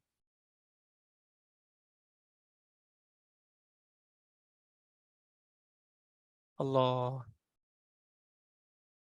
Oh, yang satu pula baru ingat kan. Jaga pula. Ad-dararu yuzal. Semua kemudaratan kena dibuang. Hilangkan kemudaratan. Tapi ingat, menghilangkan kemudaratan tak boleh dengan sesuatu yang mendatangkan kemudaratan yang lain. Ya. Ad-dararu yuzal. Ad-dararu yuzal. Kemudaratan kena dibuang. Sabda dalil dia apa? Baginda Rasulullah SAW bersabda, la darara wa la dirar. Paham? Ad-dararu la yuzalu bid-darar. Kemudaratan tak boleh kita hilangkan dengan sesuatu yang mendatangkan kemudaratan baru. Ya kan? Contoh misal, tangan dia patah kat sini atau dia adalah sakit kat sini. Ya kan? Tak boleh nak obat kecuali memakai lengan yang sama dengannya. Dia lukakan lengan sini lalu kemudian dia letak sini untuk menyembuhkan lengan yang sini tapi menyakitkan lengan yang sini. Tak boleh lah. Ya, atau mata dia yang satu ini rosak. Ya ini oke. Dia nak memperbetulkan mata dia cabut mata yang sini lalu letak kat sini. Menghilangkan kemudaratan dengan menimbulkan kemudaratan yang lain haram. Ya. Boleh ya? Dan kaidah yang satu pula adalah ya, ad-darurat tubihul mahdzurat. Kemudaratan ya, kemudaratan emergency membenarkan ya perkara-perkara yang diharamkan. Tetapi ada kadarnya. Ada batasan dia, jangan suka-suka hati. Ya. Dijelaskan oleh kaidah yang lain, idza ma ubiha lid-darurati yuqaddaru biqadri ta'azzuriha. Oh, panjang cerita dia itu. Nak cerita pasal keadaan rambut baginda sallallahu alaihi wasallam inilah.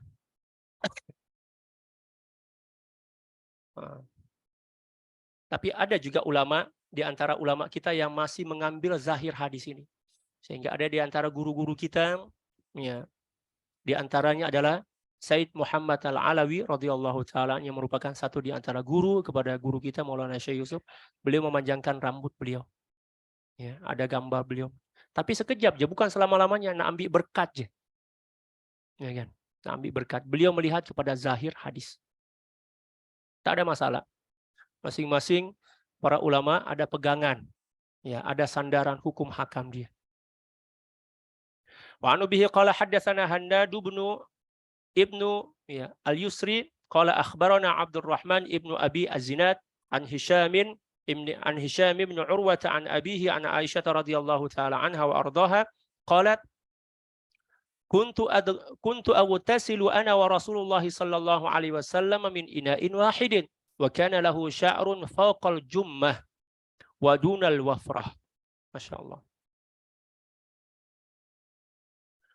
Daripada Sayyidah Aisyah radhiyallahu taala anha wa ardhaha, beliau berkata, saya dan baginda Rasulullah sallallahu alaihi wasallam telah mandi pada satu bejana. Ini sunnah. Suami istri mandi bareng lah. Ya kan? Sunnah. Pelajar-pelajar sabar. Lambat lagi. Tunggu 10-15 tahun lagi. Rambutnya ya, antara di atas bahu dan di bawah cuping. Ketika itulah nanti ada riwayat yang lain, baginda sallallahu alaihi wasallam memiliki rambut sampai ke bahu kan. Ini antara ya bahu dan cuping. Mananya agak sedikit. Ya.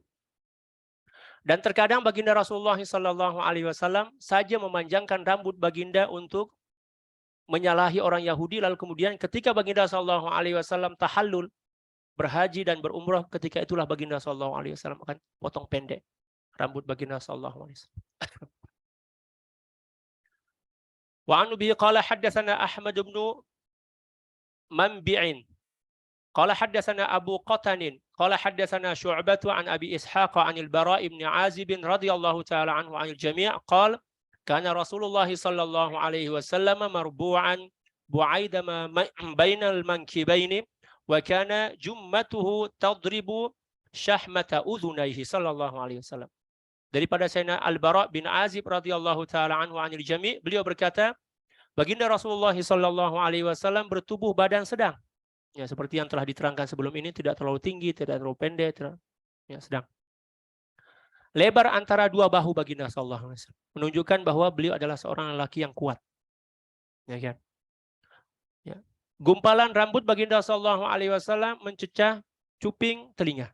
Maknanya panjang. Wa anu bihi qala haddatsana Muhammad bin Bashar qala haddatsana Wahb bin Jarir ibn Hazim qala haddatsani abi an Qatadah radhiyallahu ta'ala anhu 'anil jami' qala qultu li Anas kaifa kana sya'ru Rasulillah sallallahu alaihi wasallam qala lam yakun bil ja'di wala bis sabti kana yablughu sya'ruhu syahmata udhunaihi sallallahu alaihi wasallam. Daripada Sayyidina Abu Qatadah, daripada Sayyidina Qatadah radhiyallahu ta'alaan, beliau berkata, saya pernah bertanya kepada Sayyidina Anas bin Malik. Kenapa bertanya kepada Sayyidina Anas bin Malik? Sebab Sayyidina Anas bin Malik adalah khudaim Rasulullah sallallahu alaihi wasallam. Pembantu kecil baginda sallallahu alaihi wasallam. Sayyidina Anas dihantar oleh ibu beliau datang berjumpa dengan baginda sallallahu alaihi wasallam, umur baru 10 ya 11 tahun dah. Hada khudaimuka ya Rasulullah. Ini pembantu kecil Anda ya baginda. Baginda sallallahu alaihi wasallam tengok baginda gembira, tengok wajah Sayyidina Anas. Dan Sayyidina Anas ini adalah seorang sahabat yang cerdik pandai, luar biasa. Banyak rahasia-rahasia kenabian yang disampaikan oleh Sayyidina Anas. Ya. Khadimi Rasulullah sallallahu alaihi wasallam.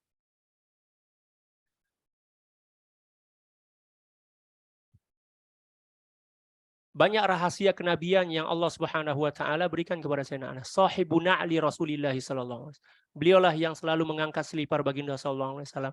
Baginda sallallahu alaihi wasallam nak berwudu, beliaulah yang mengangkat air dan lain sebagainya. Bila baginda sallallahu alaihi wasallam nak buang air, tidak ada seorang pun yang pernah menjadi dinding baginda Rasulullah sallallahu alaihi wasallam ketika membuang air seperti mana Sayyidina Anas menjadi dinding. Maknanya ada khususiat. Ya kan?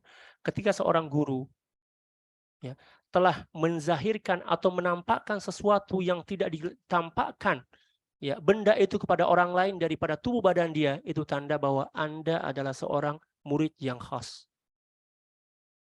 Boleh? Untuk lelaki, kalau perempuan mana boleh?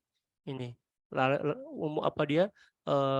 Ketika mana kita bersuhbah kepada syekh itu kan, kepada guru kita, terkadang dia saja bagi nampak apa yang tak beliau bagi nampak kepada orang lain. Itu tanda yang kita ini bukan setakat murid ya, tapi dah dikira sebagai anak rohani yang sebenar. Maka bersyukur. Apatah lagi sampai menjadi penghalang dinding baginda sallallahu alaihi wasallam macam Sayyidina Anas.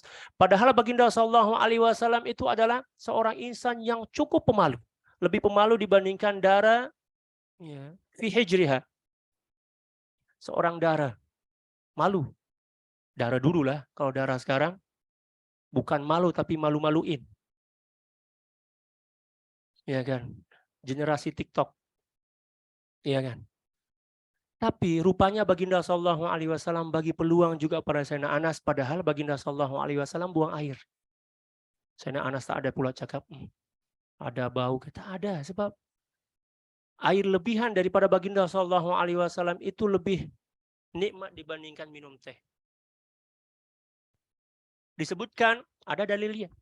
Disebutkan dalam Sahih Sayyidil Imam Bukhari radhiyallahu taala an, ada seorang hamba baginda sallallahu alaihi wasallam yang bertugas untuk mengemas bilik baginda sallallahu alaihi wasallam. Bukan sebab baginda sallallahu alaihi wasallam perlukan perkhidmatan, tapi baginda sallallahu alaihi wasallam bagi peluang kepada para sahabat untuk mengambil keberkatan dan berkhidmat kepada baginda sallallahu alaihi wasallam adalah kemuliaan. Pada subuh hari baginda sallallahu alaihi wasallam tengah berada di masjid, seorang sahabat ini datang masuk ke dalam bilik baginda sallallahu alaihi wasallam dan memang beliau ditugaskan untuk mengemas bilik baginda sallallahu alaihi wasallam. Seorang hamba kan. Masuk, kemas, terhidulah, ada aroma sedap nih. Ya kan. Ambil satu mangkok, zaman dahulu orang buang air kecil itu ya, tak ada tandas macam kita sekarang kan, masing-masing bilik ada tandas. Dalam mangkok. Sebab kalau nak keluar itu bahaya kan, binatang buas dan lain sebagainya. Bukan bermakna baginda takut, tapi baginda mengikut tradisi orang Arab ketika itu. Lalu tersentuhlah mangkok itu. Mangkok, lalu kemudian, wih sedapnya bau. Minum. Datang baginda sallallahu alaihi wasallam, tanya kepada si hamba itu, tadi nampak tak ini mangkok itu? Itu air lebihan saya tahu. Air lebihan. Terkejut sahabat itu, tapi sambil tersenyum. Ya Rasulullah, udah saya minum dah. Kata baginda sallallahu alaihi wasallam, demi Allah perut kamu tidak akan pernah disentuh api neraka. Kalau kita, ya Allah, mungkin sakit bertahun-tahun itu. Jadi apapun yang datang daripada baginda sallallahu alaihi wasallam itu tak sama dengan kita. Sebab itulah mengapa baginda sallallahu alaihi wasallam boleh melaksanakan Isra dan Mi'raj dengan jasad dan ruh sekali. Menunjukkan bahwa pada diri baginda sallallahu alaihi wasallam seluruhnya suci, sebab yang boleh merentasi langit itu setakat sesuatu yang suci, murni sahaja. Baginda sallallahu alaihi wasallam naik turun daripada langit itu macam kita ulang-alik rumah kita, tak ada sekatan langsung. Tak ada polis tanya IC ke dan lain sebagainya, tak ada, terus naik itu. Sebab pada diri baginda sallallahu alaihi wasallam seluruhnya suci dan bersih. Coba sampaikan kepada puak-puak Wahabi. Pening otak dia orang. Menyala rambut dia. Tak percaya. Padahal ada hadis dia dalam Sahih Bukhari. Masalahnya Anda tak membaca. Yang Anda baca kullu bid'atin dhalalah wa kullu dhalalatin finnar. Itu aja yang Anda pakai. Padahal hadis baginda sallallahu alaihi wasallam banyak lagi. Ya kan? Ya. Perlu kita banyak membaca, belajar kan, agar wawasan keilmuan kita luas. Selalunya orang yang suka-suka hati nak menyalahkan orang lain itu orang yang kurang ngopi itu. Ya, kurang membaca. 10 menit aja lagi. Allah. Jadi Sayyidina Anas seperti itu.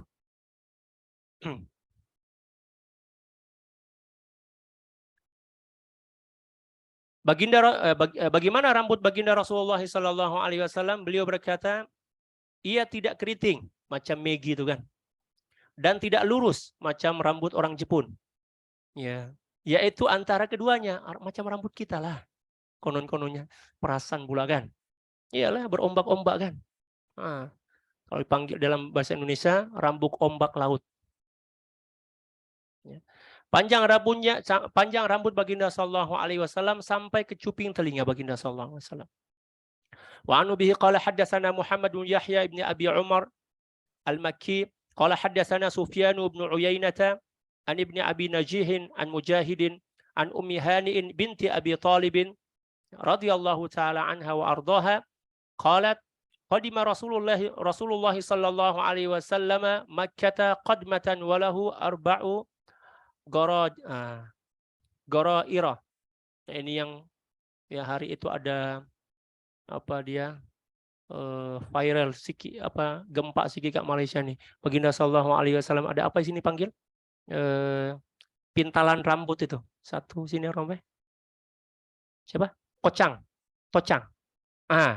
Inilah hadis dia, tocang. Ya kan? Daripada Ummu Hani bin Abi Thalib radhiyallahu taala anha wa radhaha, beliau berkata baginda Rasulullah sallallahu alaihi wasallam telah memasuki kota Mekah sebagai kemasukan pembukaannya, maknanya ketika Fatu Makkah. Ya kan? Dengan rambutnya diikat menjadi 4 bahagian. Sini panggil tocang. Jangan pula kita amalkan hadisnya. Ya, panjangkan rambut, lepas tu letak tocang. Lepas tu ambil gambar, update ke status kita. Ustaz bertocang mengamalkan hadis baginda sallallahu alaihi wasallam. Allah, ini kurang ngopi juga. Ya, agak-agaklah juga. Itu zaman dahulu ketika mana baginda sallallahu alaihi wasallam melakukan itu bukan perkara yang aib ketika itu. Ya, perkara yang biasa aja. Tapi kalau kita buat macam tuh zaman kita ini jadi fitnah lah kan. Sebab itulah perlu kita faham asbabul wurud sebuah hadis. Paham? Tidak semua apa yang dilakukan oleh baginda sallallahu alaihi wasallam yang nampak pada diri baginda sallallahu alaihi wasallam boleh kita amalkan. Tengok keadaan. Contoh tocang nih kalau kita amalkan sekarang. Ustadz Sultan ya ada tocang ke rambut kepala dia. Ya, terus hantar. Ya, viral kan? Insya Allah. Ya, semua kuliah akan disekat. Sudah ada hantar ke Sungai Buloh. Ya, udah ada masalah mental itu kan. Jadi tidak semua apa yang dilakukan oleh baginda sallallahu alaihi wasallam boleh kita amalkan. Ikut keadaan lah. Ikut ilat hukum dia. Kita baca sampai habis. Tak jadi kita 2 hari daurah ini. Ini udah. Wa anu bihi qala haddatsana Suwaid bin Nasr qala haddatsana Abdullah ibn al-Mubarak an Ma'mar an Sabit al-Bunani. Ya. An Anasin anna sya'ra Rasulullah sallallahu alaihi wasallam kana idza asnafi udhunaihi. Daripada Sayyidina Anas bin Malik radhiyallahu taala anhu ardah bahwasanya rambut baginda Rasulullah sallallahu alaihi wasallam itu telah mencecah hingga ke separuh ya telinga baginda sallallahu alaihi wasallam kan. Ada yang mengatakan sampai sini, riwayat lain ada di antara cuping, ada pertengahan macam itu. Tengok keadaan. Dan rambut baginda sallallahu alaihi wasallam ini ajaib. Ya kan? Walaupun telah terpisah daripada kepala baginda sallallahu alaihi wasallam yang mulia, tetapi seolah-olah masih melekat dan tumbuh di kepala mulia baginda sallallahu alaihi wasallam. Bila mana dipotong lalu kemudian dibagi kepada orang lain, rambut itu memanjang. Itu satu di antara keistimewaan dan mukjizat baginda rambut baginda sallallahu alaihi wasallam. Wa anu bihi qala haddatsana Suwaidu ibnu Nasr qala haddatsana Abdullah ibn al-Mubarak an Yunus ibn Yazid an Az-Zuhri qala Muhammad bin Shihab Az-Zuhri. Itu. Qala haddatsana Ubaidullah ibn Abdullah ibn Utbah an ibni Abbas radhiyallahu taala anhuma wa anil jami' anna Rasulullah sallallahu alaihi wasallam kana yusdilu sya'arahu wa kana al-musyrikuna yafriquna ru'usahum wa kana ahlul kitabi yusdiluna ru'usahum wa kana yuhibbu muwafaqata ahli al-kitabi fi wa kana di situ yuhibbu atau la yuhibbu wa kana yuhibbu muwafaqata ahli al-kitabi fi ma lam yu'mar fihi bi syai'in thumma faraqa Rasulullah sallallahu alaihi wasallam ra'sah. Daripada Sayyidina Abdullah bin Abbas radhiyallahu taala anhuma, beliau berkata bahwa baginda Rasulullah sallallahu alaihi wasallam telah melepaskan rambut baginda sallallahu alaihi wasallam terhurai ke bawah tanpa ya dibelahkannya. Jadi ada satu riwayat baginda sallallahu alaihi wasallam belah tengah. Riwayat yang lain pula belah sebelah kanan, ya kan? Ya, ada beberapa riwayat yang berbeza-beza. Sedangkan orang-orang kafir musyrikin menyisir atau menyikat rambut mereka dan ahli kitab selepas terhurai rambut mereka. Dan baginda Rasulullah SAW suka pada persamaan dengan ahli kitab pada perkara yang tiada diperintahkan padanya dengan sesuatu. Pada mulanya baginda SAW suka aja ikut, ya kan? Ikut sebab nak menyesuaikan diri dengan ahli kitab dengan tujuan apa? Untuk apa dia menjinakkan hati mereka. Pada mulanya macam tu. Sebab selalunya manusia ini bila mana kita menghormati ataupun mengikuti gaya dia, ya kan, dia akan suka kepada kita. Baginda SAW coba buat macam tu. Ya, gaya rambut orang Yahudi macam tu. Pada mulanya baginda SAW ikut sebab tak ada larangan untuk mengikutinya ketika itu kan. Ya, ikut. Dengan harapan orang Yahudi ini tengok baginda SAW, jinaklah sikit hati dia orang kan. Tapi bila mana baginda Rasulullah SAW diperintahkan untuk menyalahi orang Yahudi, maka ketika itulah baginda SAW tidak pernah lagi mengikuti sedikit pun apa yang dilakukan oleh orang-orang Yahudi. Jadi hukum hakam ini juga ada tarikhnya, ada tasyri', tarikhut tasyri'. Ya, ya, ada sejarah dia. Kita tak boleh mengambil hadis yang di atas je. Terkadang hadis itu mansuh. Seperti mana ayat juga mansuh. Ma nansakh min ayatin aw nusiha na'ti bi khairin minha aw mithliha. Seperti mana ayat itu ada yang dimasukkan, ya, yang dimasukkan, ditukarkan oleh Allah Subhanahu wa taala dengan ayat yang lain, ya. Demikian juga mungkin ayat dia tetap tetapi hukum dia yang ditukarkan. Demikian juga hadis-hadis baginda sallallahu alaihi wasallam. Sehingga perlu kita memahami ataupun mengetahui tentang tahun-tahun di mana hadis itu disampaikan oleh baginda sallallahu alaihi wasallam. Untuk boleh mengetahui, oh hadis ini telah mansuh oleh hadis yang lain. Macam itu.